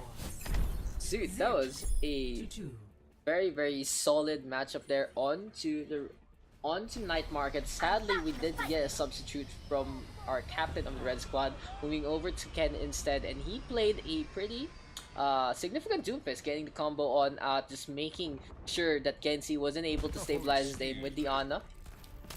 And trying to deal with an Ana is twofold. You can always, of course, kill the Ana, but if you don't have the confidence or the killing capacity with your hero, just putting them out of sync with their aim, putting them out of sync with their positioning, just puts a huge dampen in the healing capacity on the opposing squad. And Gensi there, not really getting the shots on that. Oh, wow! Fire grenade onto the Farah. So Gensi there showing himself with the Ana, showing his prowess. Solid play there. Even though it doesn't really need to amount to much. That was really solid. And play to learn now with the shotgun out onto Ken. And Yarido quaking an express elevator trip down Lijiang Tower. 3 kills now going the way here of the red squad. Jiminy with another boop, this time onto Gensi. And if Jiminy taking control of the point here for the red squad, Garden Sound going the way of the red team in this fight. Looks like blue team is it looks like blue team is still actually sticking with their comment, not opting to play a hit scan to counter the pharmacy on the red team side right here. They're gonna run the counter Pharah from Play to Learn, just gonna hope for direct hits and wish for the best. But on the other hand, the red squad still in control. They have the Mercy and they have this Lucio who is getting the boops left and right. He has the sound barrier now available, and the bridgeway is gonna be a toll fee of 1 boop per minute here from the side of the red squad. Play to Learn actually playing Pharah without Mercy right here. Very interesting. Oh, Play to Learn actually gets canned with the double air shot. Rocket Barrage now is available. Play to Learn going into the backline. Valkyrie though is popped. Stella swiping the target. He's trying to get some direct hits onto this Mercy. Not really gonna work out in his favor. Ken now gonna be back into the fight. Play to Learn dropping on in. Launches the Rocket Barrage onto the Diva. Perfect sound barrier as well as the defense matrix to stabilize the damage. But Aspen CC takes care of 2. The 2 tanks walking into the mines is not the best part. It might be country roads here for the 3. And just like the Kids fan movie, it's gonna be a bittersweet ending here for the red team. Aspen right there with the huge mines right on the point. Coming to think about it, Aspen might just be the most valuable player on this point right here. His mines can actually cover half the point if he's high enough. Yeah. It's very, very potent in those close structured maps, and they don't really have the lineup to deal with it from a safe distance. Kendo ready with the Rocket Barrage, gonna launch it in front of Anacott. He's way too close to the ground, and Play to Learn just launches 1 rocket to his feet. Damage has been done, however, 2 has been picked off. Thermometer trying to bring us back thanks to Play to Learn, as well as back Aspen just rolling on around with the Wrecking Ball. He has the shields available, and he's just being an annoying clock, just going around in circles. Shields now have been popped, and the Wrecking Ball forced him back on away, but Anacott now will be on tank duty. He dies as well to Jiminy, and this Lucio has been so good in this map. Interesting to see that blue team actually had the advantage going into the fight, but somehow they lost it even after Stellas got thrown off the map and fell down. So Jimmy, they're going for the poop, trying to get a pick off with that self-destruct. But Paper Bag not really putting it in a position to get some kills. Good attempt, not really too good with the execution. But it's gonna be Arsene executing both Celsius and Play to Learn. The Tracer just taking the rocket to the face, blinking into the Pharah. That was so unfortunate there, and both players laughing about it for some reason. I think the momentum might just not have enough time to touch the point unless Aspen can reach the time fast enough. Yeah, and get the overtime enough for the team. We'll see how the Wrecking Ball can go for the rollout. We'll go for the swing onto the right hand side.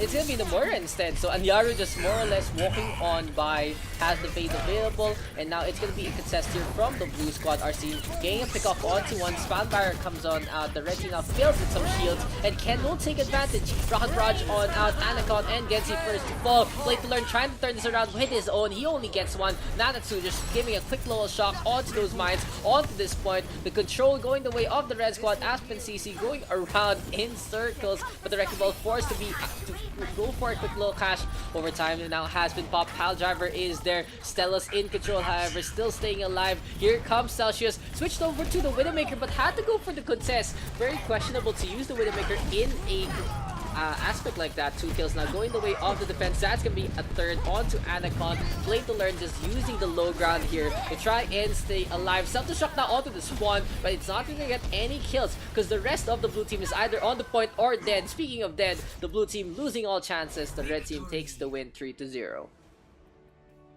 I think that's one situation where blue team just chose to push the wrong position. More importantly, they were playing into a composition with Pharmacy, and their Pharah didn't have a mercy to contest and drop the damage onto the backlines like the red team's Pharah did. Oh, nice boot by Jimmy there. Jimmy's been landing really consistent boots this entire game long on crucial members. This Gardens map was really a symphony of boops there from Jimmy, and his healing there, 31% as well. 31%. Yeah, with a mercy on the team. That's actually pretty impressive. That's actually a card you don't see often as well. from the Lucio players, especially in this meta game where Moira and Ana are getting picked a lot more. So congratulations there to the red squad winning that one out even with a hamster in their face. Very solid work, and let's move on to our next one. No, is Bubble Kitty gonna join? That was the real question. Will we see the Farah back in the skies or the Genji or I whatever he plays anymore? I don't think Bubble Kitty would be allowed to join. Bubble Oh. Kitty, teams would be a bit more stacked, like would be stacked in Bubble Kitty's favor. Damn, Sayang. Oh well, it is what it is, and yeah. Who knows? We might be having a normal pug after this. I think once the entry pug dies down and like we need more players, we might just convert the pug into a normal pug. So Yeah. let's just see about it. We'll see. We'll see. Anyway, that's how it works, guys. Just, if it's available, we go for it. If not, it's okay too. And it's been a lot of fun naman. Just checking out what the SG scene has to offer. And who knows, we might be able to do this sometime again, in the future. Well, especially if the regular pugs don't actually coincide with open division. That's like, it's like, yeah, we actually had the problem for a period of time. Remember when like open division games were on Fridays? yeah. That caused quite a bit of problem for everyone. Yeah, Pugs on Friday. We used to run Pugs on Friday, but due to the open division, we had to shift our Pugs, and like Pugs were dead for like a good 2 months when open divisions were on Fridays.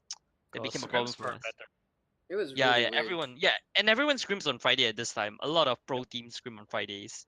No, it's the day we don't scrim is the weekends actually. And the thing is, there are people though who tend to have scrims before, like rather pugs before scrims, so they can go for a quick little warm up. That's what we do, and it works out. That's what I do, but it's a little weird. I practice casting and then I play. It's like what am I doing? What am I doing? Whatever. It is what it is. So joining us here, who is this joining us here? Hello. Hello, I don't know you yet. I'm the admin of the server. So you might want to introduce yourself. He's got Pion Pion. Why don't you just introduce yourself to like the viewers watching? Hello. No, that's not the kind of stuff. No, but I think casting's super good though, because like you look at like 12 players moving around on like one map, and you have to like understand what's going on like through the course of the fight and immediately translate that into words, and that in Overwatch is like a very good ability to have if you're playing comp as well. So Yeah, welcome to Overwatch. But yeah, it's really good for just calling out where people are, calling out as well ultimates and stuff. So this is Pion, guys. He's one of the admins here in WTF alongside Cal and Aspen and whoever else I haven't met yet. But yeah, thank you for setting this thing up, and thank you for allowing us to cast this one. Solid work from you guys. It's always a pleasure to see a number of players in and out of the Overwatch scene in C. I do nothing though. Cal does most of the work. That's okay. He's the most experienced one in being an admin, so just take credit for it. You're in the admin part, so I'm giving you the credit. No problem. Anyway, I'm the silent tilter. I'm the silent tilter. I don't tilt vocally. Okay, so we can actually try and make the tilt 1v1s a thing with Pion here. Perfect. Well, we can talk about later after the stream. We can make a text channel there. Tilt 1v1s. Perfect. Oh well, time to play with Vivi again. Okay, All right. Yeah. Alright. Yeah. Oh yeah. Have you? Oh yeah. Let's talk Oh. about something else while we wait for this match. Did you watch the contenders finals? Go fucking Jabit it. All right. By the way, did you watch the contenders match between Talent Esports and CAG? Feels bad, man. Tayo's on main tank. I mean, he Tayo, understands tank role quite a lot, but like it's kind of still a waste of talent. Like that's a big problem, I guess. Like super forced, dude. Like you can see he knows how to play it. He's been practicing it, but at the same time, you can see his mindset, his twitch, his muscle memory moves on to his main role instead. And yeah, CAG just struggling because of that. Who actually won? I did get to catch the Talon, last Talon won. games. Talon 4-2. won. 4-2. Ooh, Yeah. Like, do you remember like 2017 Overwatch World Cup when Tayo was playing Tracer for his team and like he was creating so much space? So I think like all in all, he's like one of the most like suited players to play main tank, but at the same time, his like game is super good. So like yeah, it's complete the waste. teams don't exactly know what to do with Yeah, him. it's like I guess you could say it's a questionable decision, but I think having Tayo on like the DPS makes the difference in CAG. But who knows, man? Who knows what's going Yeah. on in CAG? But that Well, was a good match to watch. mm, CAG did pull several good plays off, especially on Eichenwalde where they managed to full hold first point and kept it. Felt like Talon's kind of disconnected between their teammates sometimes. So they relied on Buzzy in their star player a lot. I think yeah, I mean, it was Buzzy's like fucking god though. he's like Owl. He should be like at least getting a tryout for Owl already. That Mhm. guy. Yeah. But yeah, this is what it is. CAG just having that transition. They only released Samurai Raid like Samurai Samurai. Samurai yeah, like 11 days ago, and that was more or less out of the blue. Cause I think he retired. yeah, he retired because of all the problems in World Cup. I believe. I feel like it was he got sick, right, and he just took it really bad, just all the bashing and stuff.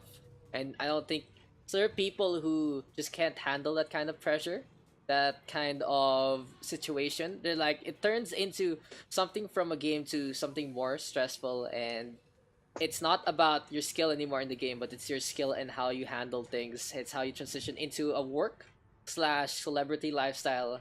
So people can't handle that. So who knows what happened Okay. in CAG? It is what it is. I got the jump. Ciao. Yeah, go ahead. All right. Okay, so that was our lovely guest there, Pion. He's gonna be on the blue team. Is he gonna be on the blue team? Yep, blue team by the name of Nanatsu BO4. Yeah, so Nanatsu that's Pion. Okay, good to know. And we have our team names gonna be the Bioshockers. Okay, get it. So it's Songbird, get it. Infinite. On the other hand, in the red squad, it's gonna be Snap. Why Snap Monsters? Where does that come from? Play to learn. Snack Monster is actually a reference to Play to Learn Sakisa's stream. Sakisa is actually known as a snack monster on his stream, and that's what the community has given him the nickname. Ah. So I guess that's why they named the team Snack Monster. Oh, Not- okay. I'll Not take it. completely sure about it. Yeah. I'm take it. This isn't my scene. I'm just gonna bow down to the experts, to the locals here. Just take me somewhere that I don't get sold those I love Singapore shirts and Merlions. Take me away from Marina Bay Sands and get me some good satay, that kind of deal. But anyway, It's interesting. Yeah, Yeah, it's interesting because Play to Learn Sakisa right now is playing with about 300 ping from what I understand. Like Why? he's in Australia right now. Why? He's in Australia. Why and is he Pretty playing? bad routing. He used to be living in Malaysia when we were playing TF2 and everything together. Then he moved to Australia just the start of this year. Hence his ping being so high. Yeah. Well, we had a player like that, same situation. He moved to New York by the name of Cake from 50 ping to 300. Absolutely unfortunate. And now we have our special guest there, Pion or Nanatsu there, moving on for a jump on to Gensi, just shocking out the Symmetra from Anyaru. And that's really interesting to see a Symmetra, just period. Just to see a Symmetra. And I understand the what do you call this? I understand the decision making behind it. Numbani is a 2-floor map. You can use the Symmetra to slip on by to the other side. But looks like blue team is just scrambling to suicide right now and stop staggering themselves and get a chance at pushing. Oh, Play to Learn disconnected. I And think Mr. we're gonna Australia expect- himself gets disconnected. Looks like a kangaroo kicked his router or something. I need to pause. Hello, Mr. Admin. Pod's coming in. Mr. Admin. Admin. Admin. Control Shift Plus. Cal. Cal. Rip Cal. I miss him already. Questionable Cal. Stats. Let me DM Cal. Okay. Cal's back. Cal's got this under wraps. Cal probably got something. He's like, what the fuck is going on? Anyway. Question reported for AFK. Reported for AFK. What is the stat? I think Swift is subbing in for Sakisa. Let me check. Swift just left, or is he replacing Sakisa? Let me check if Sakisa's coming back. I mean, DM Saki, where are you, Saki? Yeah, so let's wait on for the pause. And in the meantime, let's actually talk about the Symmetra. What do you feel about the Symmetra? Like in general. There are But do I- maps and stuff you can make him work, and their comps sometimes you can make it work, like with Bastion and stuff, but like in general, what do you feel about Symmetra? I think Symmetra is getting picked a lot more in terms of like with when we're talking about scrims and stuff, because his teams are starting to utilize Symmetra in such a way where Symmetra basically taxis the team into the fight itself.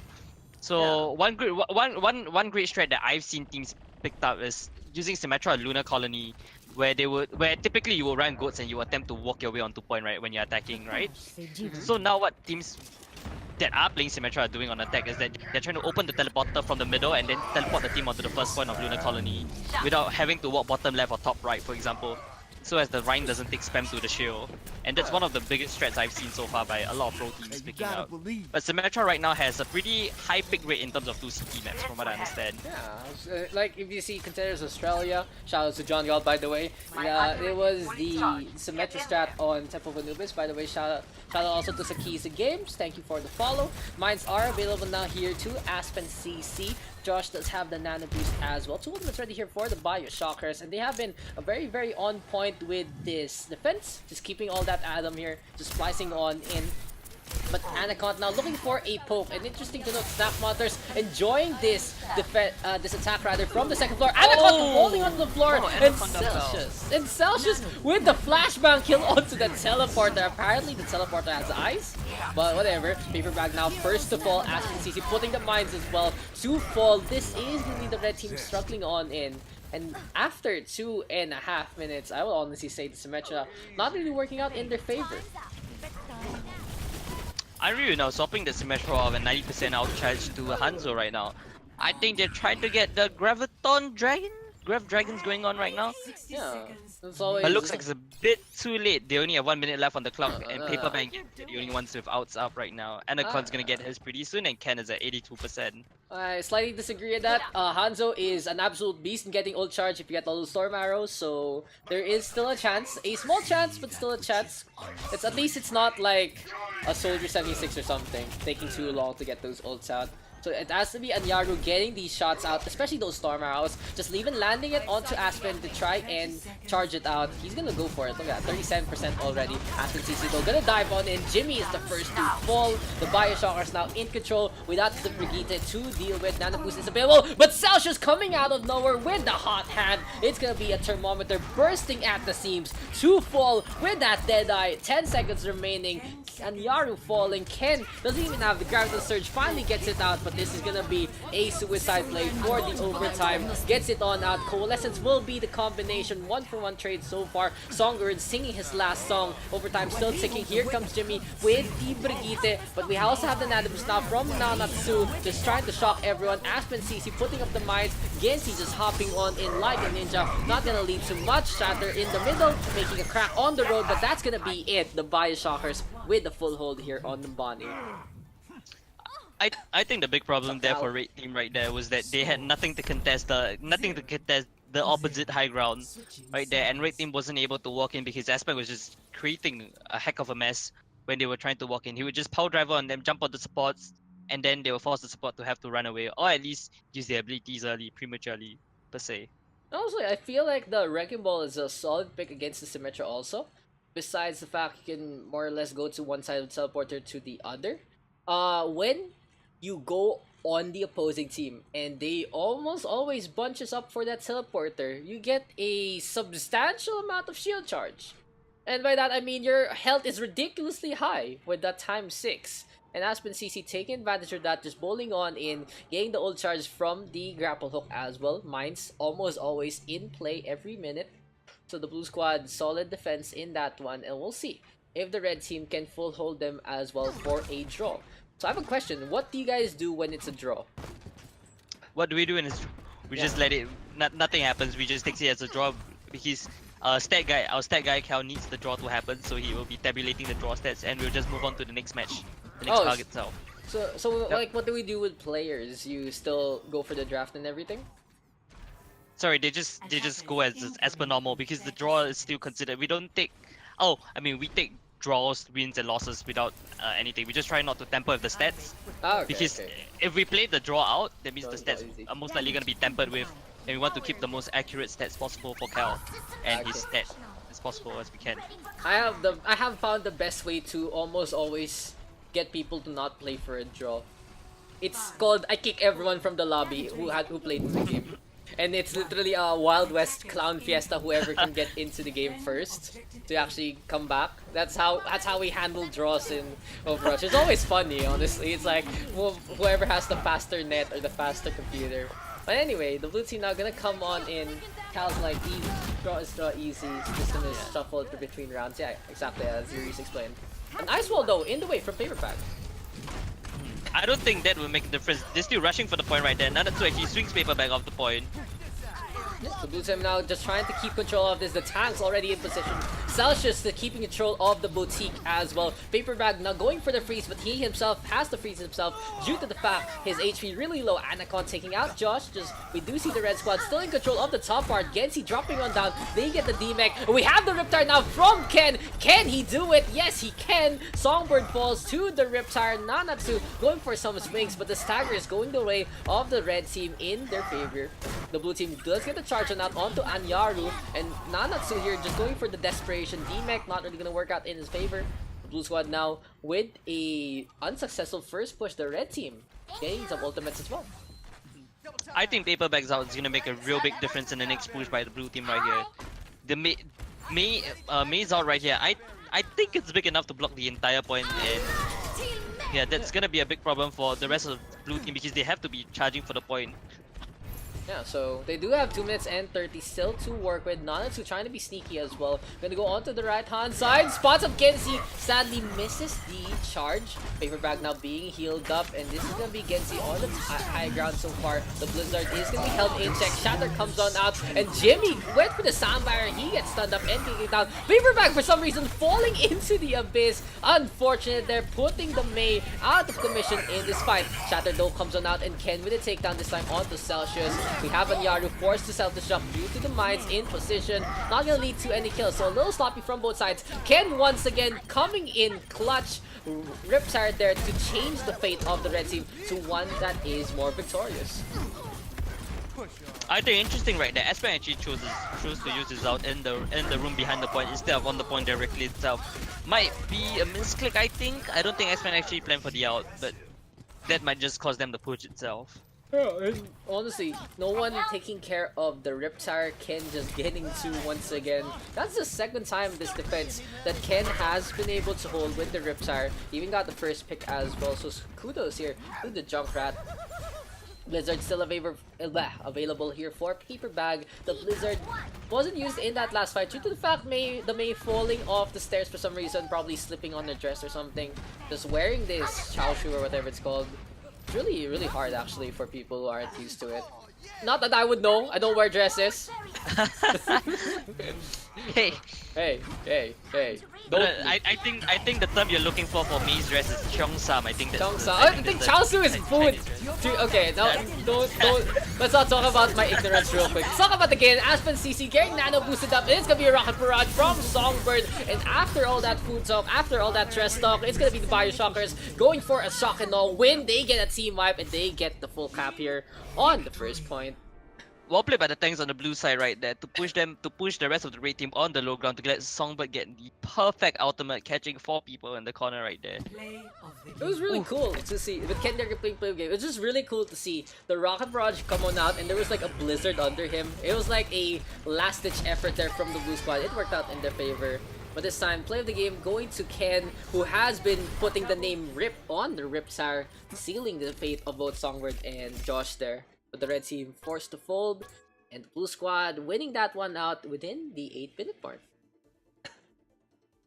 Well, that's actually a really interesting push right there by the red team to all 4 of the high ground and contest. I think they were trying to peel for the supports, correct me if I'm wrong, and that ended up costing them the point and getting outed by Songbird. Yeah, so it was what it is. I was a little surprised though that the May they're falling in that second clash. Just like I was like, where did the May go? Okay, never mind. She's gone. Whatever. It is what it is. This has been solid so far, and we've had a bunch of games. And what time do you guys usually end this one in the first place? We we typically end it when we don't have enough players or like when the players get bored of it, and that doesn't stop till like probably 12 or 1. Okay, Typically 12 or 1, yeah. We've ever usual. played Pugs till like 8 from 8 all the way to 2:30 a.m. in the morning. Yeah, And that's really rare of it.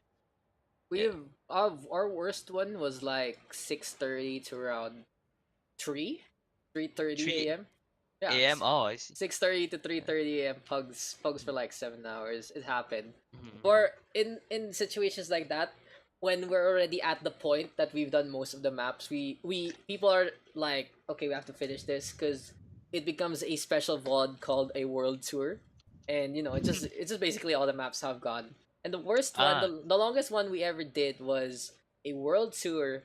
That after that we still did all four control maps back then before Busan came out. All four control Mhm. maps again for like an hour, and I was just like, why the Ooh. fuck are we still doing this? And I was like casting the whole thing, and I was like, why the fuck am I doing this? And yeah, that was a day. I'm actually interested to hear your Until take on Daks is Busan. dead. So what do you think of the map Busan right now? Busan, the city is such a choke point game. The mecha base, I love the up and down platforms. The sanctuary is a little eh. I don't like the drum map too much. It's like whatever.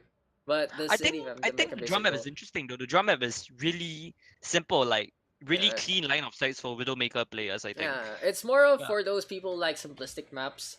On the other Mhm, mhm. hand, the other two are innovation. Oh And my god, the mecha based one is really complex, and yeah, I would say complex because it seems that you could play any composition on that map. You could play goats, you could play dive, anything works. Looks and like it. your defense on the point just changes at the whim when the Yeah. barrier goes up and down. It's just really like a freaking troll. But anyway, my chat says Dinks there until Dax is dead. Yeah, that's our designated time. It's like when someone asks someone new or just someone who wants to be cute. It's like, so what time does the scrim end? Most of the time, the answer is good question, because it's really up to the players unless I have a prior engagement or arrangement, or that too, until Dax is dead when he loses his voice and he's like, shit, I still have to cast something tomorrow. Speaking of what I have to cast tomorrow, I have to cast some StarCraft in the afternoon, and I have to cast the Open Division games for Blizzard tomorrow in the evening as well. So you guys can check that out. Gonna do some quick little plug there. Tomorrow, our schedule will be, it's gonna be Limit Breaks versus One Side Eternite Forte for the Week 5 game, and then our second match will be RWG team versus our favorite Indian squad led by our favorite Indian man Emmy, GE Team XP, Mr. Birthday Boy himself. So shoutouts to Emmy as well. Happy birthday to him. On Sunday, we're gonna have Green Leaves versus Alienward 6. That's gonna be a very interesting matchup between two Asian powerhouses. And our last match for the regular season will be the number one seeded GE Pantheon KR finally making their debut against Never Lil Z. So I'm gonna be doing some English casting about that tomorrow. I don't know who my co-caster will be yet. I'll still ask around. So yeah, is what it is. Just a quick little plug there for what else what else I have to do for Overwatch in the future. And I'll also do playoffs as well. That was really cool actually. Yeah. Yeah. So that you have really stacked games to be casting tomorrow and on Yeah. Sunday. I think G Pantheon game it's gonna be a worth watch for anyone out there that wants to get a good feel on like the Asian meta game right now and like the Pacific meta game specifically coming into playoffs. I think Pantheon is one of the bigger teams right now that everyone's like looking at for strats and to learn. Yeah, I I correct me if I'm wrong. I think they are the only team thus far that have went to they have they they're have went to playoffs undefeated. yeah, Correct? Correct me if I'm wrong. they're already in playoffs. Yeah. I don't think mathematically they can be out of playoffs, and they're Yeah. 8-0 right now. So you can literally just, Mhm, honestly, mhm. if I were them and I wanted to save strats, I would just like take the FF. Like, unless they really want to go for the 10-0 in the first Mhm. place, just to literally hide strats. It all depends on what they want to Yeah. do. Because they have it sealed, but of course you want to go for the first seed, right? Because Mhm. seeding does matter. So it's gonna be a calculated decision there from Pantheon in the first place. I know your team fought against Pantheon, right? I actually tried Oh casting my that, God. and it was such a struggle because that was before I got my contract for Blizzard. Oh yeah, I didn't tell you. Yeah. They sent me a freaking 8-page contract. I can't tell about the details, but more or less. Oh yeah, of Yeah, it's course. like because I'm using their games too. I'm just like, okay, I'm gonna do Yeah. the English cast, and this is like really complicated. But before that, I tried casting your game with Pantheon, and it was just like, I think there's a couple of things that we shouldn't be saying on stream, but like yeah, that was okay. It's okay. It was just like a situation where this team. My point about this team is not playing for fun. Their playing absolutely to a masterclass in not only in terms of their team play, in terms of the strategies that they're trying to hide from their competitors, but also in their organization itself. Like just the GE teams are always spearheaded by not only the Oris but coaches as well. And I just want to give some clues. That's my point about the story. The point is these guys are playing to absolutely dominate contenders, and hopefully we'll see them move on from the trials. And it's really interesting moving from the last trials to this trials, because coming to this trials, right, there are a lot more teams that are coming much more well prepared with managers, coaches, and a proper like organization backing them up, allowing the players to spend more time playing the game than stressing themselves out with like smaller managerial things that comes into like it being in a team. Yeah, and watching the GE organization itself, I think most of their teams are having coaches and managers as well, and especially for Pantheon, I think their coaching staff is doing a great job, especially with a clean 10-0 thus far. Hopefully we actually see the 10-0, so it's 8-0, just like a little correct. 8-0, yeah. Yeah, but I want to see 10-0 there from Pantheon. Who was number 1 last season? It was CAG, right? But did they 10-0 that? Was it 9-1? 10-0 or 9-1? I think 9-1 was it? I could check the stats. Give me a second, I'll check the stats. Let's talk about. In the meantime, I'll talk about Eichenwalde real quick. Songbird going for a quick little poke, and we do see the red team gonna be running. Interesting enough, a Sombra and the main on attack. So in terms of damage, not gonna be as potent as they could be, but Paper Bag will be on disabling Aspen duty. On the other hand, the May can put them in nice wall, allow them to go for the clean move on in. Kendo playing that Doomfist. Kendo going for the punch. Can or cannot. Can he survive? No, he won't. Nanatsu with the swing. And here comes Josh Knack. What a name. Josh Knack go with the red squad. Nanatsu, perfect charge there onto Aspen. Just getting a quick little pin there onto that cute little hamster. Gonna be a easy cap here from the red team. Alright, actually, to correct ourselves for the playoffs, for the standings right now, actually CAG made it last season with a 10-0, another 10-0 as well. Okay, so it was 10-0. Good to know. So it's not impossible. Yeah. But on a good note, I think the difference is that this time GE Pantheon has done it a lot more convincingly. Actually, I feel that GE Pantheon has actually won up everyone else in open division right as of now. They feel like a contenders ready team, to be honest, after playing against them. I've seen them only a few times. Once was a long time ago. I casted with Emmy one of their in-house script systems, and they still had some tryouts, sure, but just seeing most of the players very strong, like Backwall, Kadalis, Rita Graviton Surge is gonna be countered by the Trance, which is gonna be countered in time by the Buying Grenade. The red team getting 2 picks so far. Songbird trying to do some damage, but Gensi has the superior ball play. We do have the pick for Izzy. They're going for the res. Anacon back into life. Can he stay alive? He's gonna charge at the bridge instead. I think that was a really risky res right there. Anacon could have been caught out. And then have been dagger. Yeah, I saw Aspen just fucking fall. Yeah, on the side. But Ken now gonna go for a dive on in. Fire Grenade lands on them. Perfect timing there from Josh Knack. As specifically Josh Nicarino with another set of kills. They're gonna force the blue squad onto the right hand side. This payload isn't gonna be contested. And this red team push past the second checkpoint has been absolutely one-sided and dominant. 5 minute 30 on Eichenwalde up to the second point is actually a pretty dominant timing. You typically see teams coming into here with like 2 or 3 minutes on the clock left, but 5 minutes 30 is actually a great timing. And I think Red Team is just gonna take it slowly and try to grind some outs before the final push itself onto the corner. Yeah, so So far so good here for the red squad. They have the EMP, they have the trans available. Josh Knapp gonna go for the push on in. In the meantime, Gensi here playing Zenyatta, getting a pretty good discard there onto the Reinhardt. Shatter though comes on out, gets blocked up, only one on the floor, that's Celsius. And somehow the Zenyatta there gets trapped up. Here comes the Blizzard, the EMP, the Gravitational Surge, a flurry of ultimates, an absolute area denial. Stella's gonna drop one in. He gets the res, he actually gets the res onto Aspen. Was very questionable there from the red team. The blue team can actually bring this back in this fight right now. Aspen with the Graviton Surge. Gensi has the Transcendence, however, in check. And they're gonna go for the float in play. The red squad still in control. We have Songbird now going in for the Lucio. Just trying to give some sweet little beats here to the corpse of Balderic. But Anyaru really low. Gets healed up behind the Anas. Perfect play here from the supports. Shatter now from the Natsu. Charges on in. You're gonna be Anacon charging as well. Hits payload instead. The May freezing up a few for the time being. The red squad still in control. Get rid of the Reinhardt. And that's gonna be the contest over and done with. Still at the end, dominant performance. Could have been a little better. Got the kill onto Stellus a little earlier. But their time back tells a very distinct story. 420 plays it on their time back. I think this is the first match thus far that Anaconda is actually getting contested by the enemy main tank and the enemy team itself. Because I think for the previous few matches, Anaconda just been having free reign over the enemy team. Huge shatters everywhere, left, right, center. But this time Nanatsu is actually out there and he's actually playing against Anaconda pretty well, countering Anaconda shatter and aggression.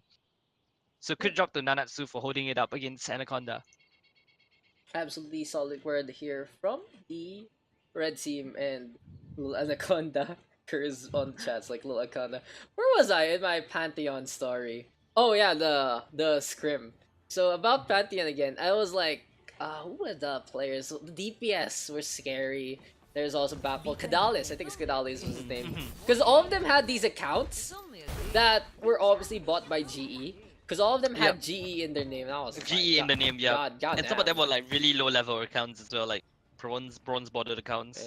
Yeah. So that commit is so heavy there from GE. Well, they'll deserve. But anyway, and Kadal is just really scary. Sometimes it's when he's a little bored or something, or XP needs a sub. You see Kadales move on in, and we were having a stream against XP, and one of their players DC'd. Kadales joined, and I was just like, okay guys, if you get the kill, get the kill on Kadales, that's a win in my book. That's a win in my book. Scary stuff there from Pantheon, and you guys got to experience it firsthand in the open division. But enough about that. We're done. Open division will be this weekend, but today we are gonna finish off and focus on the WTF Pugs, the entry Pugs here, and joining me is Yuris. We've been having a hell of a time, and I feel like Yuris, you've been having quite an experience casting here. How does it feel to be casting, man? Well, it feels good to be casting again because I used to cast casually for like DF2 Pugs and stuff, and I did some slight casting when I was playing CSGO as well. So coming back to casting is really fun, I guess. So it's always a pleasure to just be able to sit back, relax, and scream at people. Stella's now getting the res, however, onto Anacon. The blue team still stuck at the gateway. Just trying to get past that corner, the little cornerstone bridge right there, as Anacon is crouching, going for a few Hail Mary grenades. The Sombra though taking control of the repair shop, gets the health back now, and Anacon cannot use that for some reason, for the saddest of all reasons. Here comes Celsius moving on in. He gets trapped on up, but the Junkrat can't do enough damage. And the Arisa trying his best to go for the barrier. Not gonna work out, but so far so good still here for the defense. Paperback's been trying to flank this entire game long, but his flank has always been countered by the Ana and the Zen. So that's interesting to see. Paperback's on your team, dude. Oh wait, is it? Sorry, Paperback. Oh, Songbird, sorry, pardon, Songbird. Okay, yeah. Confused there for a second, yeah. Perfect spotting there from the supports, but Anacon now has the Reptar, so I think let's get all up top. He's just like, okay, I'm gonna go for the middle rope, gonna have the rubber ducky spinning on in, will lead to a kill. Transcendence is popped there from Gensi. He doesn't want to die against that, but Anacon will still get the Carino. The red team now losing members left and right. Gensi really low, might fall in this fight. Songbird decals just to get the last shot onto the poor guy. This is gonna be first stick taken. Can the red squad actually get back into the fight? My money says no, and it's gonna be the blue team with the capture. 4 minutes and 30 seconds to move on in to the castle gate. I think 4 minute 30 is actually a pretty good time as well, and blue team is looking like they're on the way to tie red team's record on the push itself now. Yes, I completely agree. The red team right now will have to clash at them as they drop on in. Can the supercharger make a difference here from the Natsu? Paper bag gonna drop on down, gonna go for a quick slow flank. He has the EMP in place and he almost steps on the trap. That could have been really bad there. Nicarino looking for a flank, looking for an opportunity to catch the enemy team with the Graviton Surge. Wait, what's Nick doing? Nick's dropping down. Is he going for it? He's Yeah. gonna go for the grab on the attack. That was really good call there for you, Yuris. I didn't spot that. Just going for a quick little jump in, but now the red team gonna go for the push, and that's gonna be the 2 tanks falling. The blue squad gonna go for the retreat. Doesn't want to fight without their heavy hitters. Anaconda now just hiding here, gets spotted out by Celsius. There'll be a cold reception there from the Mei. And the red team still in control of this, finally stopping the push from the blue squad. Just as long as Nanatsu stay up there with Josh and Genji, there's nothing blue team can do to get them off the top. Unless they want to force a Graviton Surge up there with a Coalescence. Other than that, red team seems like they'll be holding the high ground for the entire push it seems. For entire defense. Celsius are putting up the ice wall, gets Anaconda caught out. He gets hacked up, however. Songbird now in back line. Can the blue squad keep this up? Stella's there getting another res this time onto Anaconda. We have these nano boosts onto Paper Bag. You don't see this that often. The nano Sombra trying to do some damage. Look at the gun go, but sadly Paper Bag not getting the tracking that he needs to get the damage done. The red squad still in control, however, even after all that. And the Josh snaps with the defense solid so far, reminding me of those epics, those medieval epics. Reminding me a quick little Lord of the Rings moment here from the red team. I think for the red team right now, Josh and Genji should be looking to stand away from each other since they know the Riptide from Anaconda is coming right here.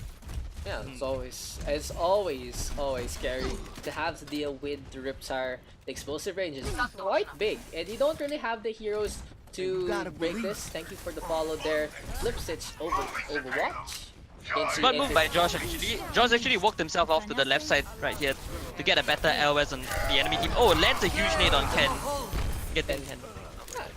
Ken, they're dying. He popped the Riptide out. I mean, the Earth Shatter, and it doesn't really lead to much. Anaconda still with that Riptide gets to so far. Finally, the blue team going for the push, but the Natsu and Nicarino still on this fight. Can stop this at its tracks, putting up the barrier. So the Orisa going to go for the contest. Needs to get healed up, however, and Gensi is going to be there in healing duty. He's going to go into the backline. Songbird, on the other hand, going for the spawn cap, gets an arrow already out to Celsius. Storm arrows can be primed, but Gensi not going to take the brunt of it. Songbird now gonna go for the treat. Storm arrows being shot on out. Gensi this time on the left hand side. Here comes the murder of Aspen CC. Graviton Surge, and it's gonna be a Transcendence in response. This resistance is gonna be applied as Ken will take care of the supercharger. EMP in the backline. Paper Bag setting things up, knocking things down. 3 are fallen. The EMP shutting out, turning all the lights, and the red squad with another successful hold. Oh. Interesting that Somba chose to use his Dragon Strike after the fight ended. That might have just been a waste. I think Somba is looking to swap right there. Yeah, so it is now Paper Bag still gonna play it. The Blizzard here for Celsius is gonna be ready. The Josh Snap. Moving on to the castle area, and Anaconda going for the drive-by shots, but he might get isolated. It's gonna be the Zarya in his face. He's really low, but the Bio Grenade effect finally wears off. The anti-heal coming off, just shrugging it. The Junkrat now still in play. Can use the Riptide in this fight. So what can be the key to this clash, Yuris? I think the key to this clash right here is that if Celsius gets a huge ultimate on maybe 2 or 3 targets on the blue team side, and it's an instant win, right? Celsius catching out the Rhine right there, and they might be able to pick up the Rhine. They get Ken right there, and that should cement the hole for the red team right now. Yeah, 2 have fallen, and the Riptide there from Anaconda not really leading too much. 10 seconds remaining. This is gonna be the Diva being frozen around on Yaru, and Ken getting the charge onto Gensi, but on the other hand, can't stop his full frontal assault. Graviton Surge now comes on out. Celsius getting some free hits.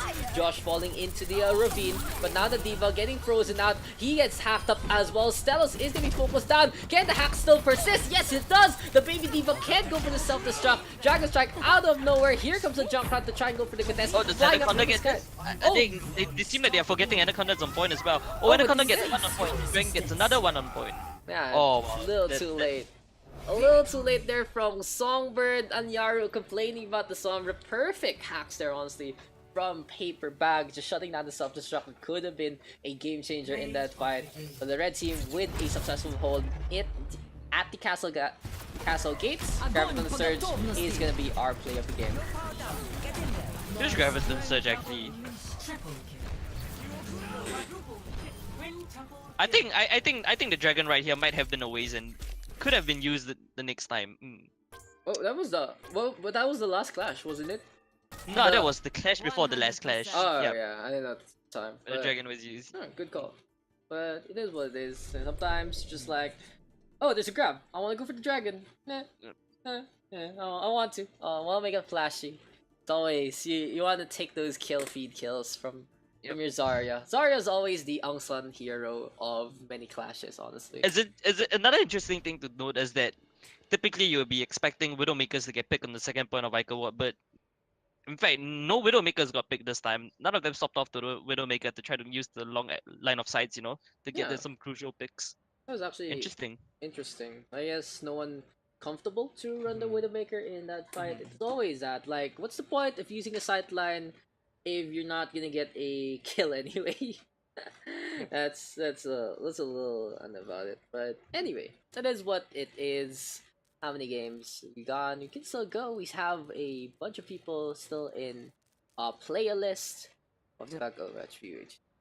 So why is it WTF? What is the WTF originally started as a team name that we used to play under. So how the name started was that there was once this Malaysian land that we wanted to play in, and since that was the first tournament that most of us were like TF2 players, right?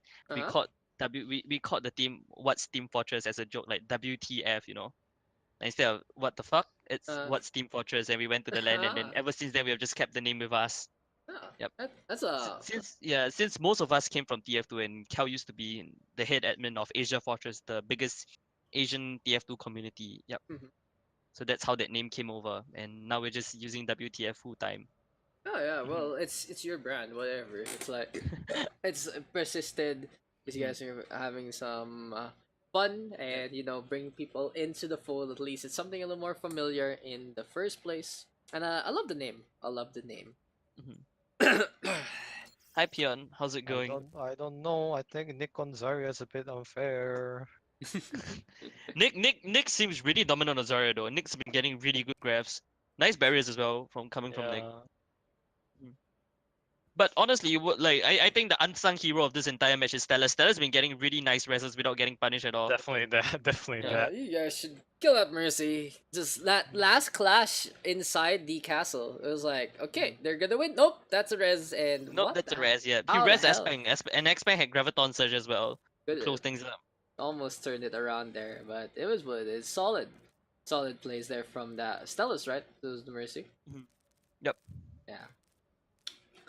In fact, I think this rounds, like this entire Pugs MVP, it has got to be Anaconda. Anaconda's been playing really well across several different heroes, and he's been playing consistently well. In fact, especially on the Reinhardt.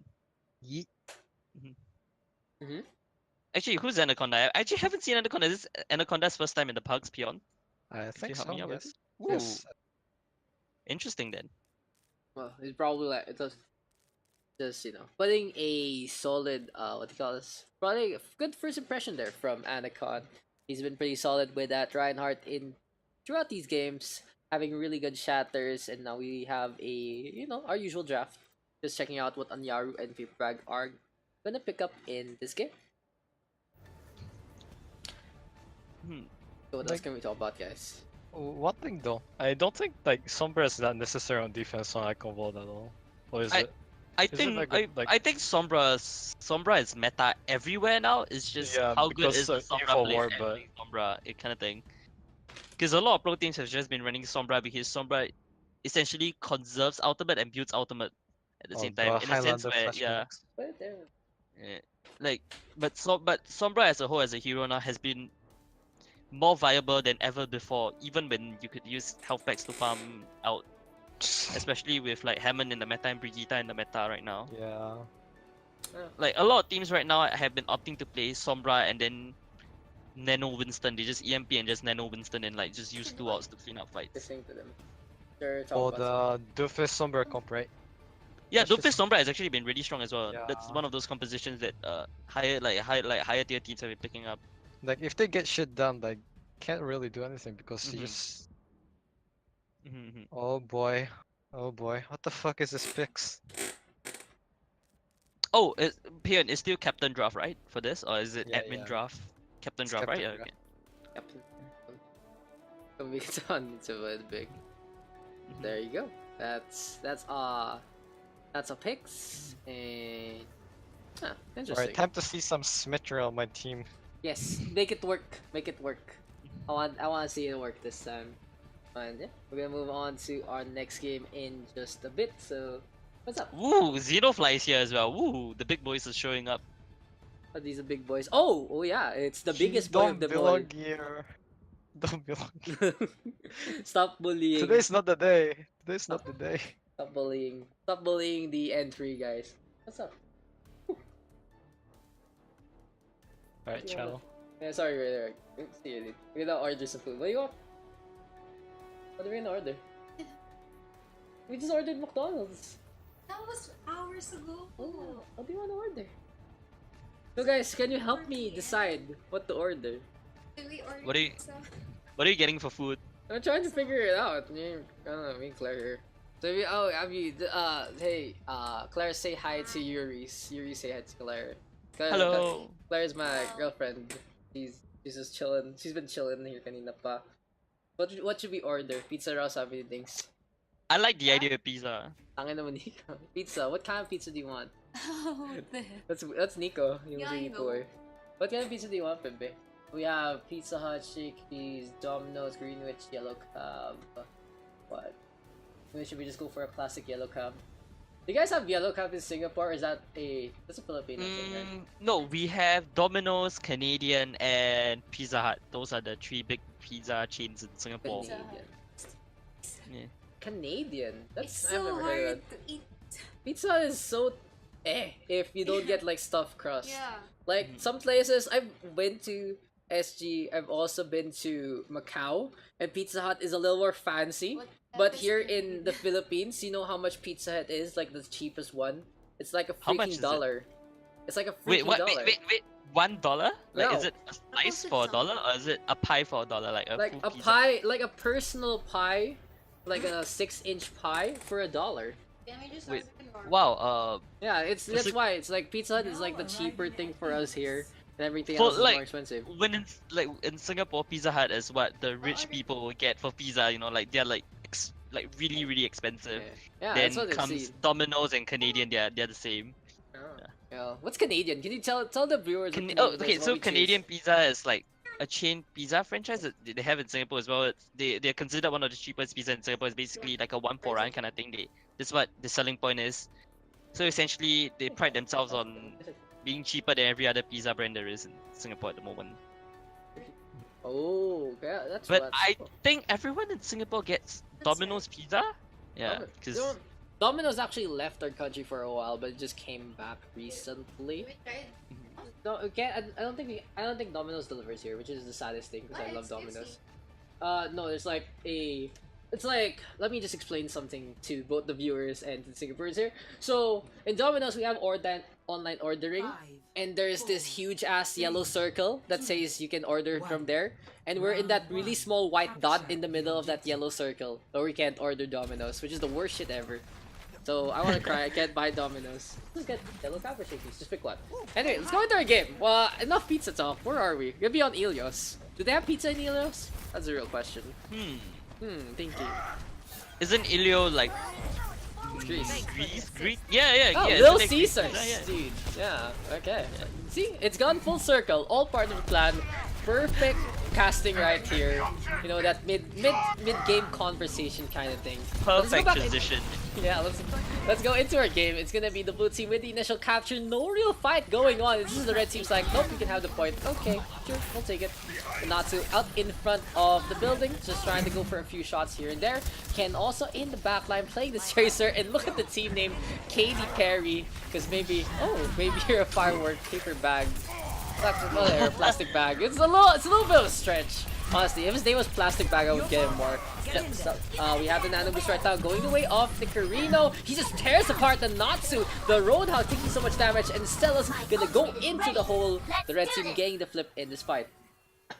Blue team was actually having the big advantage right there with Anaconda actually like getting red team stuck in the bottom left room right there.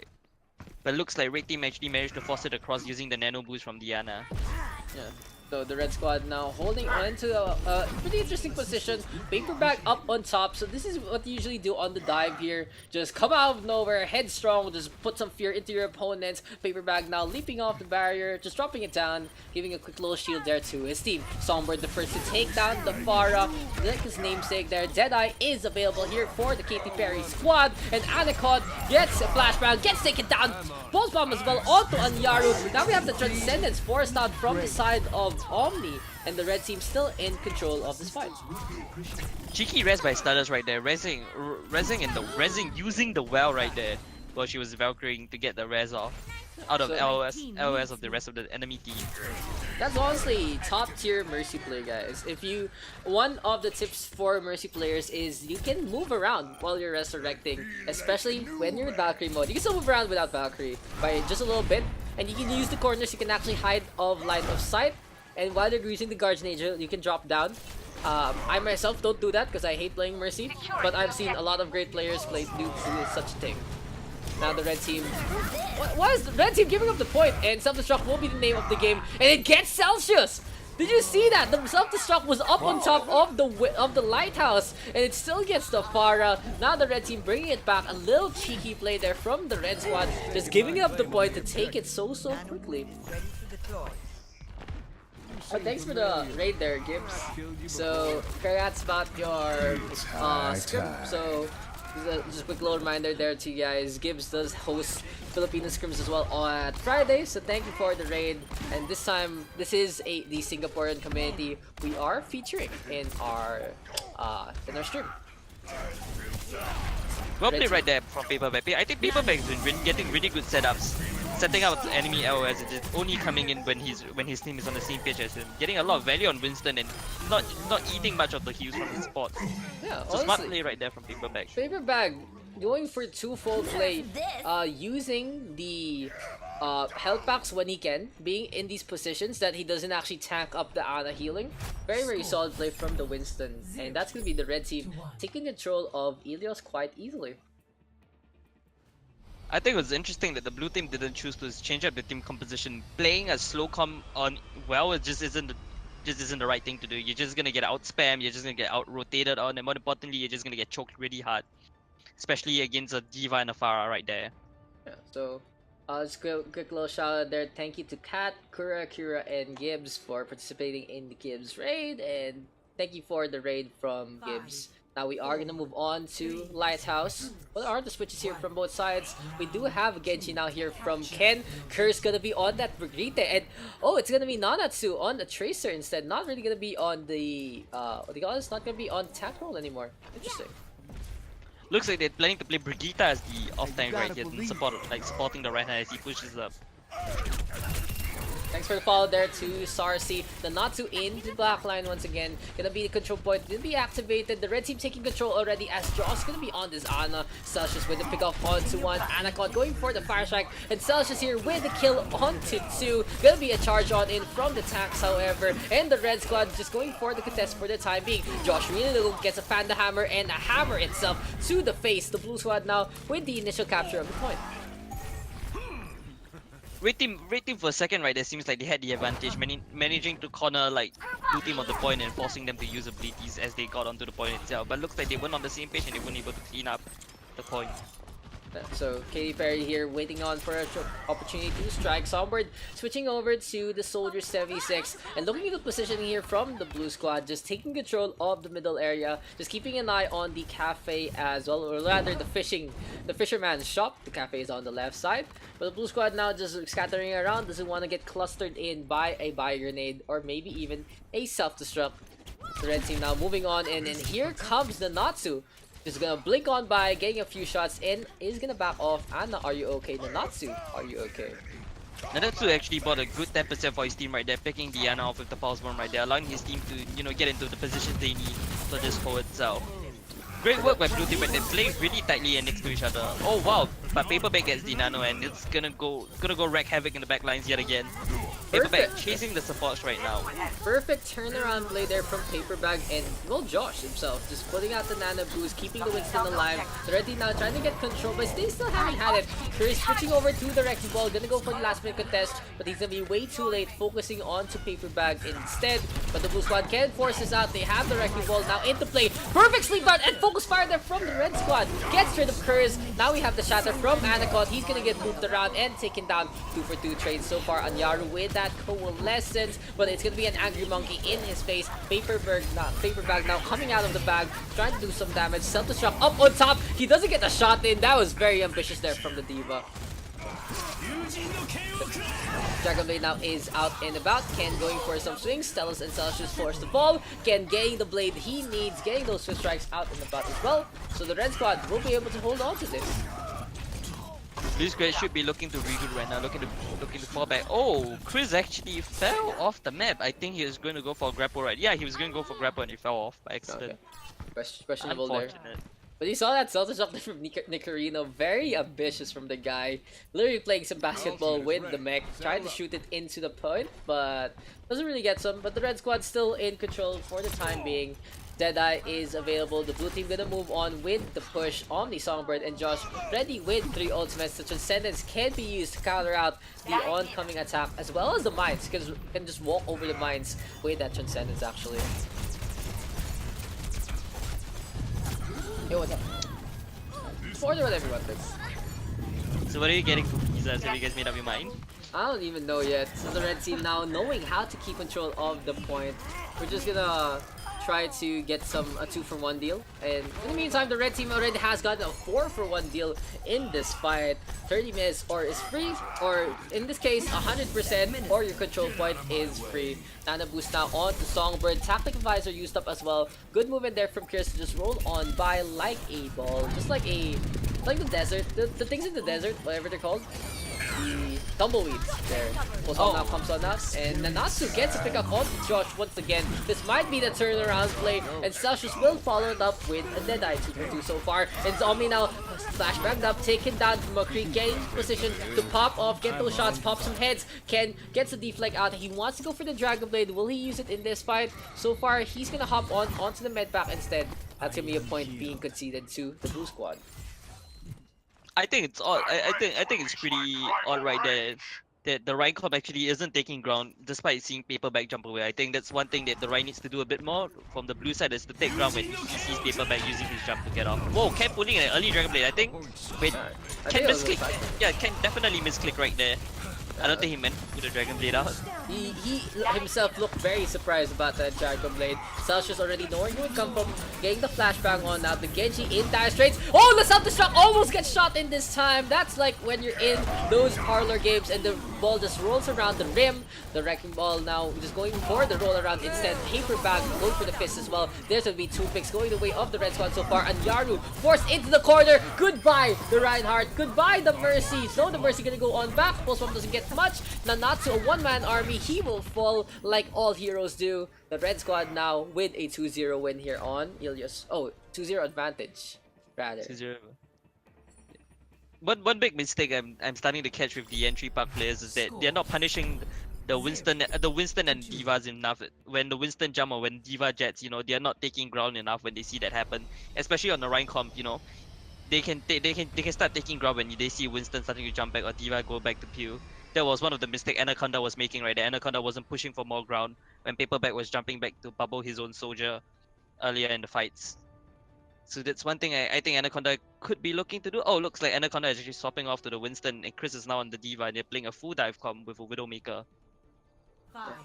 So this is gonna be Ruins, and this is the standard, of course, on Ruins. You have your Widowmakers. It's honestly, this is the map you want to have those duels when you're just seeing opposing Widowmaker. It's like, oh, I have something to prove. Ilios Ruins is your map.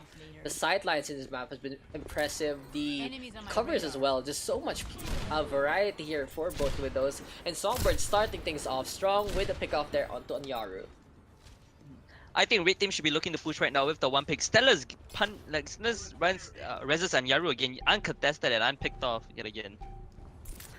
Now Songbird gonna go for a movement on in the red squad using the extra advantage they have to actually go for a pick. In the meantime, our screen just bugging out, but the red squad already with the initial capture. No, they're gonna leave the point. Finally, they do so. The Genji trying to move on in. We do see Nanatsu on the right side. Just gonna translocate out. Celsius on the other hand has an angry monkey to deal with, and Paper Bag will be able to shock him down. I think the blue side is gonna start protecting the Widow a bit more. Paper Bag's been consistently jumping on the Widow, and the Widow's been getting no pews, no heals. Yeah, no Yikes, peels, no. man. That is the worst. That's the worst thing. When you're not only not getting a peel, but you also don't even get the heal. It's just like, oh, you're on your own. You got this. You get those headshots and easy clap. But no, that's not how the Widow's life for you. It's gonna be such a struggle to actually deal with those tanks. Infrasight now is available here for Celsius, but it's gonna be a Dragon Blade, and they don't need the Infrasight to know that an angry Japanese man has the blade out, just whipping it, trying to get some damage done. Good reaction play, however, from Anyaru, and now 2 kills going the way. That make that 3 for the blue squad. Celsius getting those headshots, and this is gonna be a jump on in from the dive tanks. I think red team should just stall this point out, not use any out, just stall it out since the fight is most definitely over without their DPSs. Oh, Nicorino goes for another ambitious bomb, gets Stella's this time. Yeah, so Nicorino here has been practicing his self-destruct to say the least on Ilios. Self-destruct now coming in the side of the blue team, doesn't get much, and for some reason the red squad getting back into this fight. The blue team taking too long to actually deal with the contest. The red team getting the point. What? Keeping the point? What? Even I'm surprised. Like, what just happened there? What just happened there? Is there a replay? Could we get a replay on that? How did the red team come back from No, that? that was way too long. It was, I would just say Nicorino with the self-destruct, picking off that Stellus. That was what I noticed. So the Mercy not being able to play, they got some picks, and Songbird there picking off Celsius. 90% night now here for the red team. I think red team should be looking to deep dive this one, honestly, coming with the advantage in numbers and everything else. Yeah, Paperback Primal trying to clean everyone off the point. Yeah, I think they're starting to forget about the point. Oh, that's gonna and be a game. No, that was a perfect shot here from the Red Widowmaker. He got the Winston. The Winston of the blue team had the Primal Rage and Songbird, which is a perfect shot onto the cranial of the poor monkey. Gonna be the red team sealing the deal there onto Ilios Ruins, and a very dominant performance, 3-0. They have the game here going to Paper Bag, even getting nano boosted, but yeah, he gets the boops and just getting that mercy kill at the end. Solid play there. I think honestly, red team just played off Paper Bag's aggression really well, especially when he was deep diving with the nano boost, and on ruins he was just having control over the enemy's Widowmaker and making sure that Celsius didn't have any ground to play off of. So great play right there.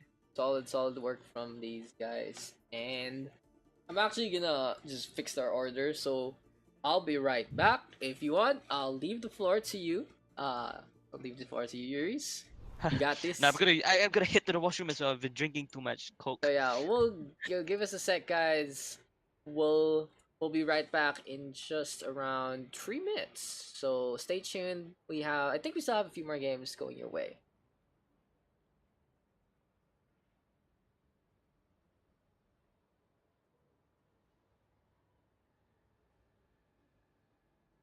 God, I'm so bad, Tracer.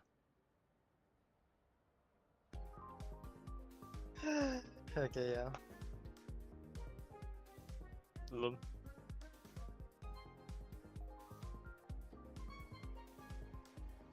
I'm not used to you at all. Well, thanks.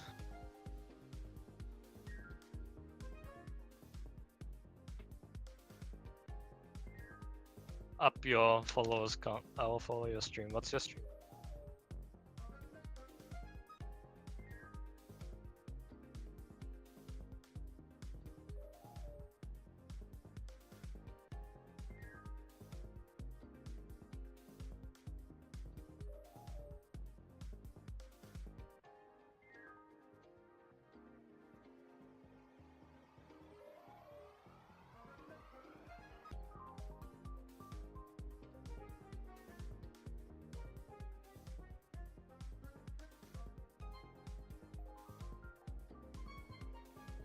Just to entertain people.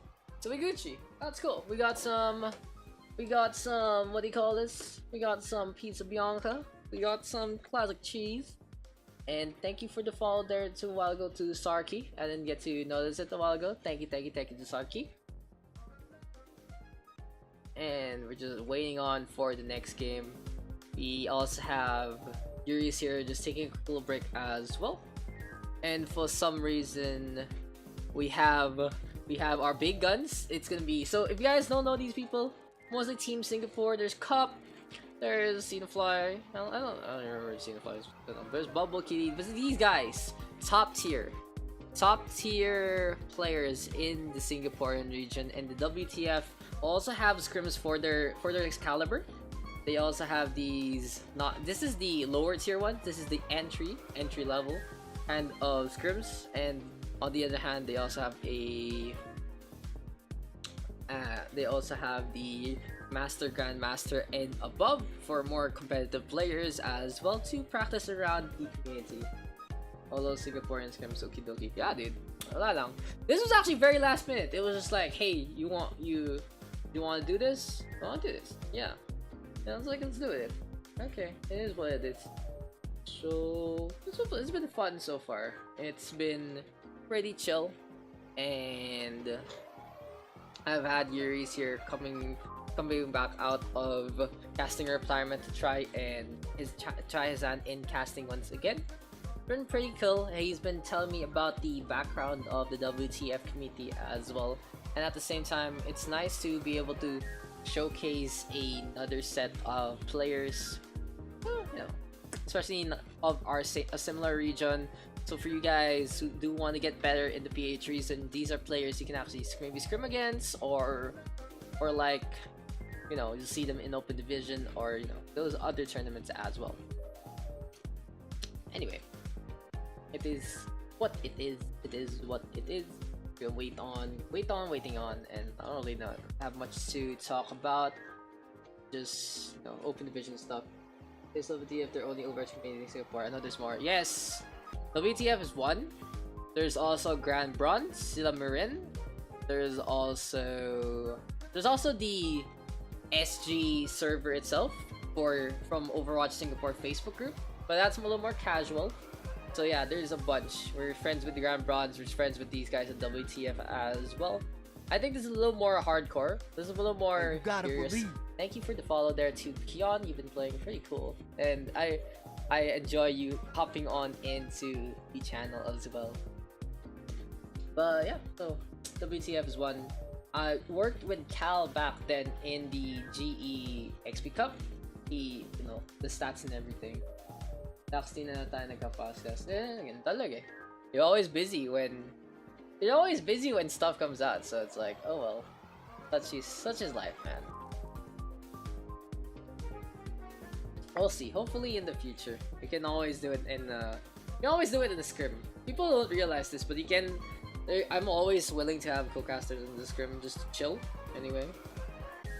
And recently naman I might be working with some co-casters again for open division stuff. Because last week I had John, my favorite, my usual baby boy who flew back from Australia all the way for that. No, I'm just kidding. John was the coach for Dark Side in Contenders, which was really cool. One of my favorite partners to work with in casting more serious games. Okay, my schedule back. That was back for looking to go back to casting as always. Yeah. So yeah, if we have this community scrim, naman what the community scrims are. Open division, I kind of reserve it for people with a little more experience with Overwatch Lip. So just the more established people, because it's more or less a Blizzard contract. But everything else, community scrim is always Gucci with me. I don't really care. It's just chill, just have some fun.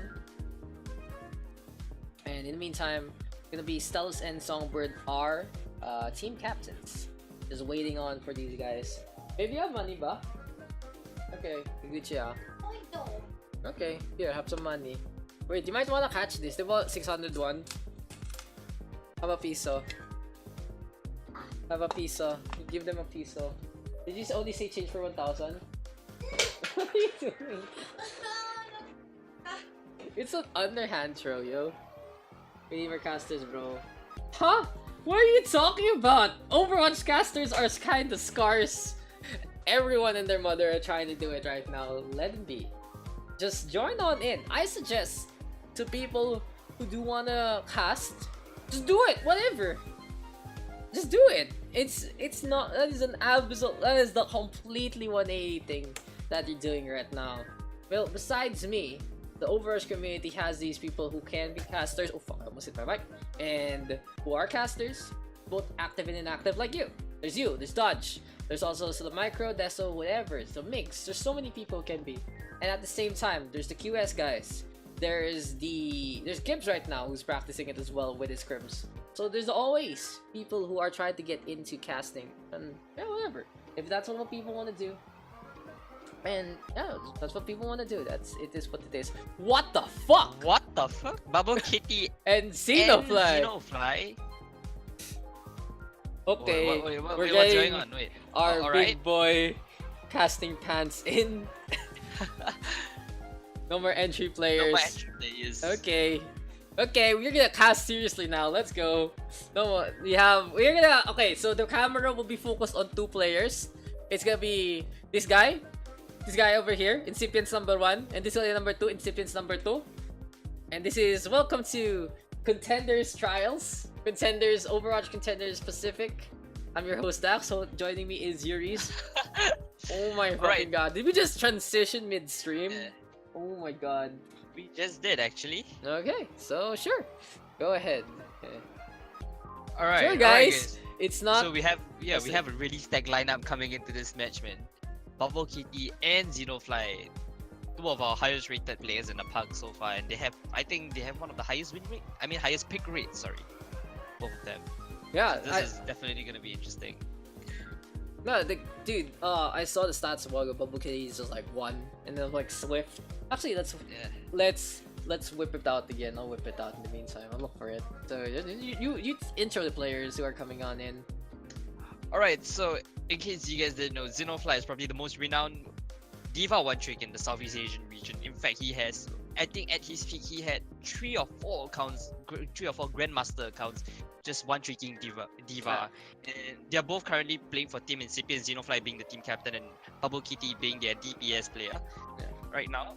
Mhm. They're both. I think Incipients as a whole, as their team is known for a very aggressive playstyle, capitalizing of their players' abilities to get picks, and especially with Xenofly's amazing bombs that typically clutches out the fight or opens fight opportunities for them. So Yeah, that's what we're gonna look out for this game. We're gonna be looking out for big bombs by Xenofly and 1 clips from Bubble Kitty or Tracer. Yep. Most likely. It's gonna be everyone's like, why do you keep killing me? Why do you keep killing me? Why do you keep killing me? So interesting enough. Where is Xenofly here? Can't find him. I think you can just Why is he all the way at the Control F and bottom? like Dude, he's all the way at the bottom. Alright, in case you guys are curious to know why Xenofly is all the way at the bottom, is because whenever one side picks Bubble Kitty, in order to balance it, the other team captain immediately picks Xenofly. Oh, that Prevent is so Bubble Kitty rigged. and Xenofly on the same team. Yep. The Xenofly stats there just getting so skewed thanks to Bubble Kitty. What a unfortunate circumstance there. Yep. But everyone knows who Xenofly is, streaming everything. Like tier 6, what the fuck? How is Xenofly all the way down here? But it is what it is. Yeah, Bubble Kitty there. Number 1. Bubble Kitty Swift Duel.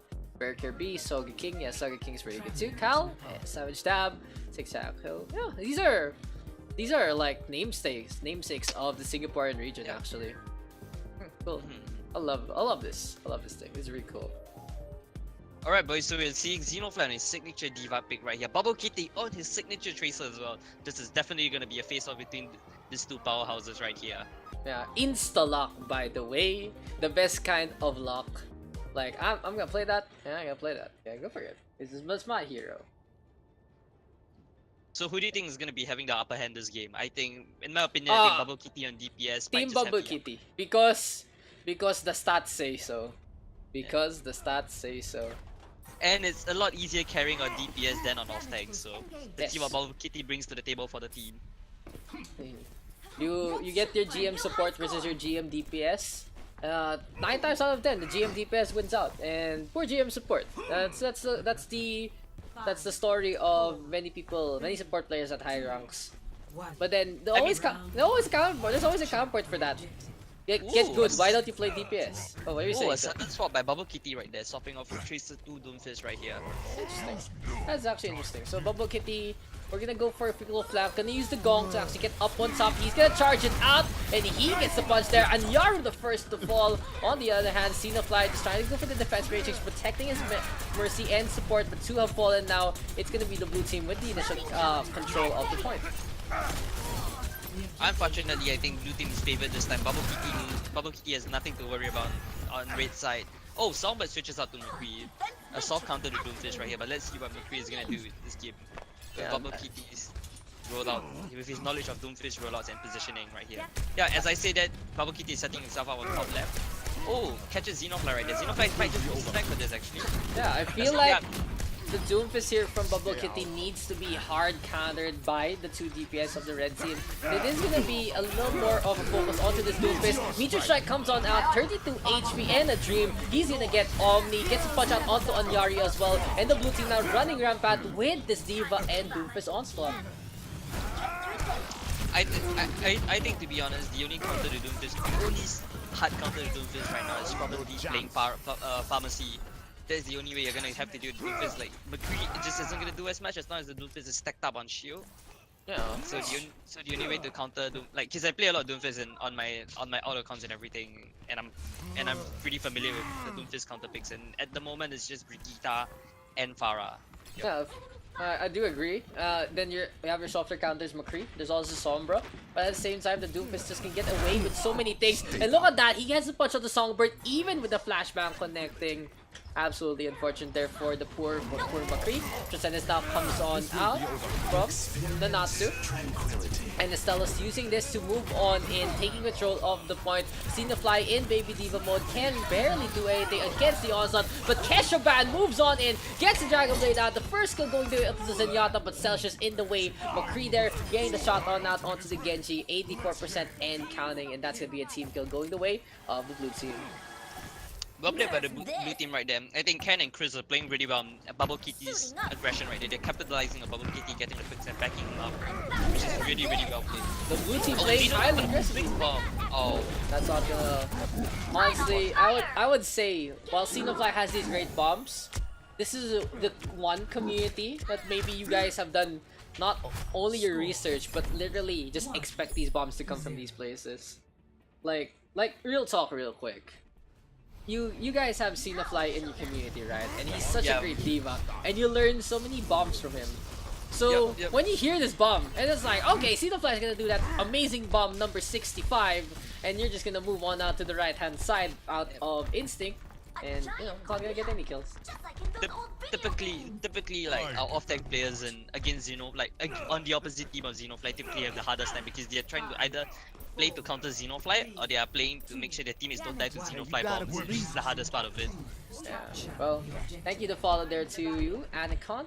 Solid play from your Reinhardt, and this is gonna be the Sanctum now for the blue team and the red team.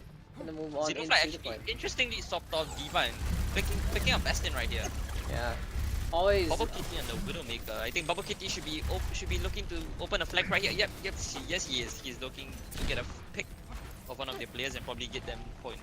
I love his corner here from Bubble Kitty, just using the solid object there as cover. Curious getting the hold on that and takes down Anyaru. Gonna be a jump on in Songbird with a takedown onto one. The red team trying to get control, but the blue squad already on the point. Here comes Curse setting on up, and when Anarisa makes a foothold onto the point, they're gonna take it 9 times out of 10. Kesharando Bano onto the other side, gets a half on out. Here comes the Sombra, and he gets a pick up onto Bubble Kitty, and that's the kill that you absolutely positively need in this fight. The blue squad now trying to take control, and they do so for the time being.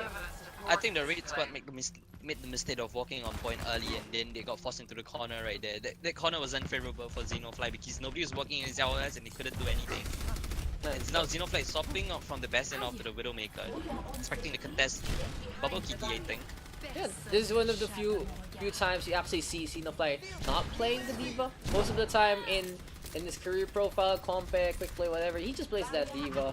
But in custom lobbies, you can pretty much play whatever you want without affecting your stats. And Xenofly right now having a field day, gets a pick off onto Celsius, and this is gonna be a rarity and a treat to watch, to say the least. Stellas gets the res again, uncontested once more. Stellas is getting this res. How is it possible? How is Stellas getting this res uncontested?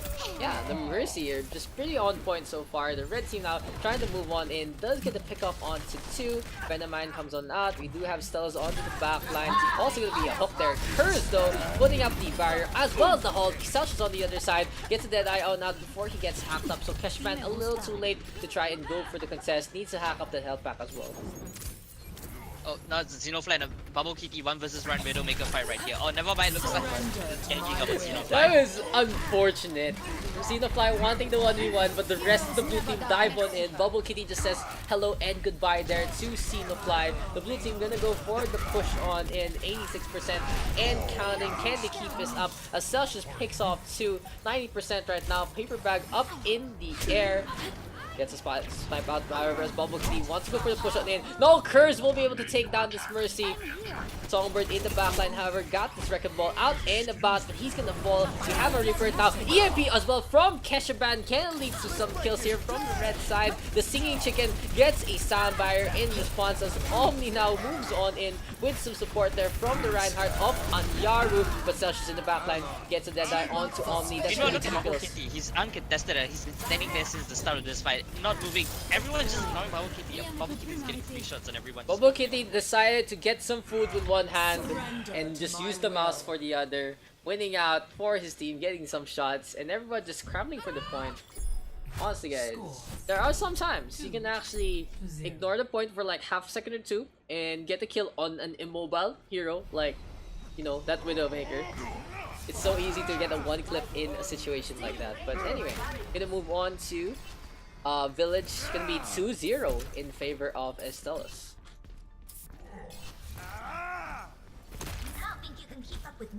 This is an absolute treat. I didn't expect this to happen today, but it's great to see Bubble Kitty and Xenofly in action once again. It's great to see Xenofly playing something other than the Diva. It's just great to see Bubble Kitty play again in the first place. I've honestly missed him in Contenders. I was like, I missed his presence in the incipient squad. Oh, looks like just having a squabble right now. Oh, Red Team is actually not walking out. Interesting. Red Team should have just walked out and now they just showed name Bubble Kitty. So probably gonna get a couple of free punches on him. Omni is now overextended. Forced to translocate out of the fight. Bubble Kitty goes for another punch is unreal right there. Yeah. So for now, the red team just holding on in. Gonna be the point activated or not. Can Bubble Kitty get another punch? He's gonna back off instead. Stella's going for a quick little heal. But here comes a drop on in from Anyaru. He's gonna get the mech and the blue team already with the crucial capture. And here on Village, it's all about that close quarter point. Besides the top part, Xenofly is gonna go for a skip. Xenofly right now. Xenofly is going for a flag right now. Probably gonna get Stella. Oh, no, Stella gets out. Oh, Xenofly sadly doesn't get it. Meteor Strike now from Bubble Kitty. Trying to land on the good hop away there from Keshaban. Hack doesn't come out. Omni getting a quick little nail gun shot. The Sombra trying to go for the contest, but now he's getting comboed up. He's gonna try to skate away. Blue team trying to take control of this.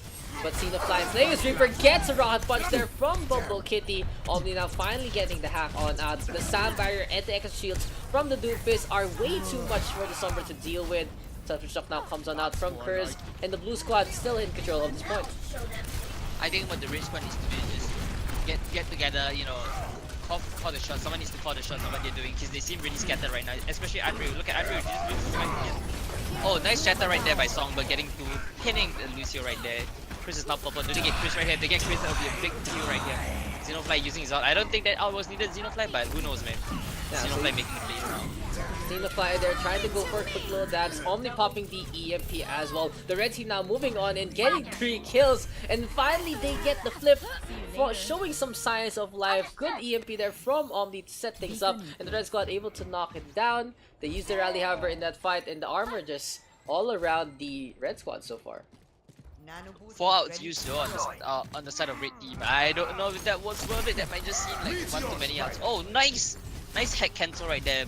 Bubble Kitty by using the Doomfist Meteor Strike right there to stop the hack. gets the pick on Casio right here. The Meteor Strike is absolutely ridiculous in terms of its iframe. Just Bubble now trying to stay alive, but Xenofly had him cornered, able to take him down. The Red Squad now trying to go for a quick little push in, and interesting enough, look at this. Just keep an eye on Xenofly. Keep an eye on Bubble Kitty. This might be the 1v1 that we're looking for. And oh no, Xenofly doesn't have it. He gets it.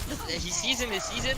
Following him. Bubble Kitty's a bit too fast to be catched. Honestly. Yeah, unfortunate there. So the Reaper out of this fight, and that was a very big reason why the red team lost out. They had to plant that 5v5, and the blue squad just moved on in with their dive. Now get the flip, and unfortunate there for the red squad. It's taking a bit too long for Xenofly to farm his out as well. It's been, I think, a fight and a half, and he's only at 74%. His team really needs him to get the out for this last fight that's going to happen right here. Yeah, well, it is what it is. Xenofly not really getting the enough movement. Usually when you have the Reaper, you also have the Lucio to allow the Reaper to actually move on in. But in a situation like this, Xenofly has to go for the quick little move. Bubble Kitty though taking a nap. Good shot there from the Ana. Keshaban now getting picked off. 1-for-1 trade so far. We have the Primal Rage here from Ken. It's going to be a rally as well from Paper Bag onto the point. Dragon Strike though into the middle, trying to cut the red squad in half. Xenofly going for the Dance of Death. Gets rid of Celsius. Red team in control of this fight. Stella's with the Valkyrie. Just flying around. Might be able to get the res on that, but he just used it. The red team in control will be able to plant firmly on this point. Alright boys, Bubble Kitty is coming in the next fight with a Meteor Strike, and I think Bubble Kitty should be looking for a dive on Casual Band right here and using Meteor Strike to get out. It's probably like his set play going on now. Xenofly, meanwhile, flanking, looking for a pick on the enemy. Oh, he sees Nana. He's going for the Ana. Is he gonna get the Ana here? Yeah. Oh, he gets the Ana. Wow. Yeah, so 1-for-1 trade so far as Omni with a pickup onto Ken as well. So no Winston in play here for the blue team. EMP is out and about. He's gonna get the hack there onto Curse, putting the self-destruct out of the equation. The Hanzo taking a lot of bullets as well. And now here comes Curse as Celsius, they both fall. Bubble Kitty going for the PK instead. Not gonna go for the point. Way too late anyway. The red team take it 100-99, and this is gonna be a match. Did Xenofly just secretly carry his team with the Yana frag right there? I think he actually did though. What do you think of the Yana pick by Xenofly right there? Going to flank the Yana by himself. Yeah, Xenofly just moved on in, got a very easy kill onto the Ana, and without the Ana, the blue squad struggling for those heals. Omni as well, very clutch with those hacks. Got rid of the Winston early on into the fight, got rid of the self-destruct from the Diva as well. Good target prioritization here from Omni. 5, 4, 3, 2, 1. The red team gonna move on in. They're gonna have the Reinhardt and the Roadhog and the Reaper. So a lot of CQC action, and then Yaru gonna go for some reverse fisherman's fill. Gonna be dropping some fish into the holes, into the water instead of, you know, bringing them in. Chris tried to go for the cheeky hook right there on Sombert, but looks like Sombert wasn't close to the edge enough for him to pull him off. Yeah. The halt there underneath, trying to go for the grapple. Now Songbird gonna go for the push in. The Orisa just sidestepping it out. The red squad though in control. Paper Bag now just out in the open. He gets hooked up and taken down. Easy drop there from Ken. The blue squad though has conceded the point, and the red team having the numbers onto the point. Perfect hack once again there from Omni, and the charge connecting from Songbird out of the blue. I think the unsung heroes of the fight right there was actually Paper Bag and Xenofly taking the long flank on the inner side right there, walking all the way and flanking the Orisa coming onto the point itself. Good idea, good strat right there going from Xenofly and Paper Bag. And this Reaper right now just trying to cause a little chaos. Gonna be chased after by Celsius. He gets flashbang and taken down. Bubble Kitty on the other hand gonna have this Symmetra of all things. The Brigitte and the Roadhog though are already in position. A very easy kill there for the red squad. But they do have to come out to try and go for the Princess. Shatter! Oh, Songbird, where were you gonna go for the Shatter? Tried to get it onto Stellas, but the Guardian Angel allowed the Mercy to zip on by instead. The red squad at the edge of the abyss. Almost gets halted on, and Celsius now, Deadeye is out, and Yaru gets the hook, but it's gonna be the Roadhog in dire straits. Coalescence comes on out from the Natsu. The blue team trying to turn this around as Bubble Kitty swoops on by with a takedown onto 2. The Symmetra gained his kills, but gets hacked up instead. Teleporter online. Symmetra's budget jungler as Xenofly says in our chat right there. Yeah, I do have to agree right there. Especially the new Symmetra, you do a ton of damage to shields and you poke and you have really good poke. Yeah, the From right far click range. is so ridiculous. You won't actually expect it to hit you, but it does. Now the barrier is gonna be put on up. Xenofly gonna try counters with the Death Blossom. EMP comes on out from Omni, but it's a little too late to actually burst the bubble that is the Symmetra wall. Red Team's still in control of the point with these staggers, so this might not be the worst fight they can lose. They can still go for the contest. Paper Bag even getting the mana boost up to try and force the 99. Bubble Kitty will instead dash those dreams. 94% for the red team. Not too bad, but Songbird might get himself staggered in this fight. Shoutouts there to Anacon and Cruz in the chat. Welcome guys. Oof and meow. Fun. I'm actually surprised that blue team isn't pushing their advantage in front. They're not holding the front, they're not choking the enemy team. In fact, they choose to hold a point hold in fact. Instead, they're chasing after Xenofly, who literally raid formed in front of the Resurrecting McCree. That was a little fun. Very questionable, but that was a little fun. You know what else is fun? Seeing the Grindheart get the charge onto Orisa, gets a pin onto Curse. Sasha's charging that Deadeye on in. The Sleep Guard connects way too late. But the red squad now just trying to run away. Stelos will chase after Diana and the blue team here, putting up the Photon Barrier as well. I Near think the end Bubble of the fight. Kitty might have just wasted. Yeah, I don't think the ult was needed there. Yeah. So now they're going to go into the next fight without the Bubble Kitties out. I think Bubble Kitties out is crucial right there. If he put a well placed out, he might be able to stop Songbird from Earth Shattering or forcing Songbird to go into an awkward position to land an Earth Shatter on the point. Yeah, the Symmetra Photon Barrier is one of those ults that you need to be a little more creative on paper. Just try to figure out what the angle is. Because it does look a little weak, even though it's 5,000 barrier, people can just run past it. It's more about forcing your opponents to be in situations they don't want to actually be in. Omni now just using the med pack to stay alive against the Bubble Kitty Omstud, literally with those blue bubbles. Now the Symmetra gonna move on in. Omni has to run away, and he's gonna fall down. Unfortunate. I think Bubble Kitty is really putting a lot of pressure right there on their flank because nobody can flank a Bubble Kitty because he's just throwing turrets onto them and they're just right clicking from afar. Yeah, honestly, it's a masterclass of how to play Symmetra. It's a little different nowadays. You don't have your auto aim gun anymore. You don't just walk on in and just press AD. And Ken there getting the hook onto Anyar, putting him down to the ground. Omni focusing on the sentry turrets. A little so mad against those sentries. 96% right now here for the red squad. The nano boosted Brigitte leading the charge. Can the red team keep this up? The Photon Barrier is out and about. Bubble Kitty gonna move on in. Gonna be a whip shot, however, and Curse falling into the abyss. Xenofly turning things around. Deadeye onto a Death Blossom, rather onto Stelos. The Reaper getting those shotgun shots out. Whole Hog now comes on in. Sasha's way too far to get onto the point, and the red team tied up 2-2. Wow, that's actually a comeback from the red team side right there. I thought Bubble Kitty was gonna get massive value of the Symmetra and his team might just win it off the wall itself, but looks like Bubble Kitty didn't get a good wall at all. In fact, his wall had no value, I think, in the last fight itself. He warded, I think, a bit too far from the fight. Yeah, a bit too further back from the fight. So let's see if blue team goes back to the Doomfist right here and Bubble Kitty back on the... Will he go back on Doomfist or is he gonna stay on Symmetra?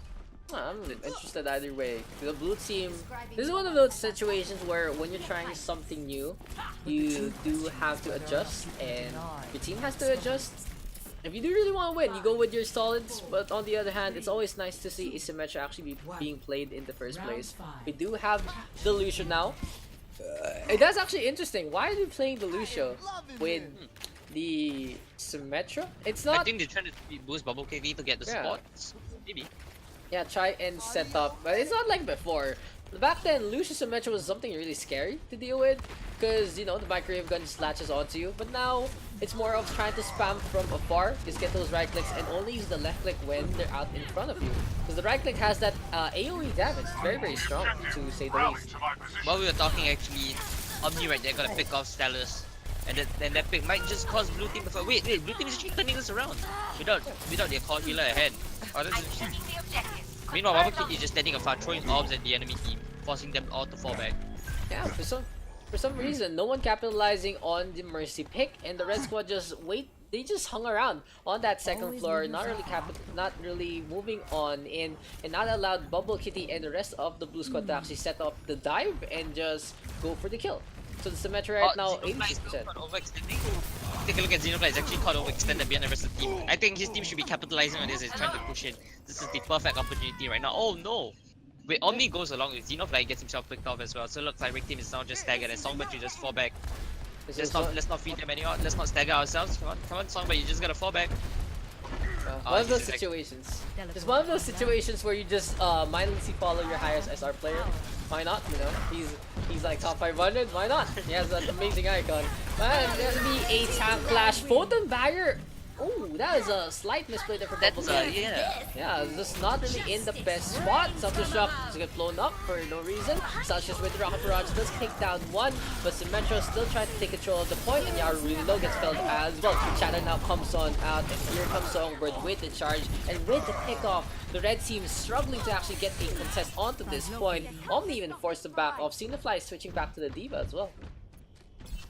But I think Xenofly is looking like he's gonna try hard and he's gonna carry his team right here. Oh no! Mind. One kill. That's a big no. Widowmaker is the name You just of the got game. debated, right? The caster's curse right there. Alright, so looks like Rick team has gotta work with EMP and a Nano. I think they might be looking for EMP Monkey going in for the picks on the spots and Symmetra.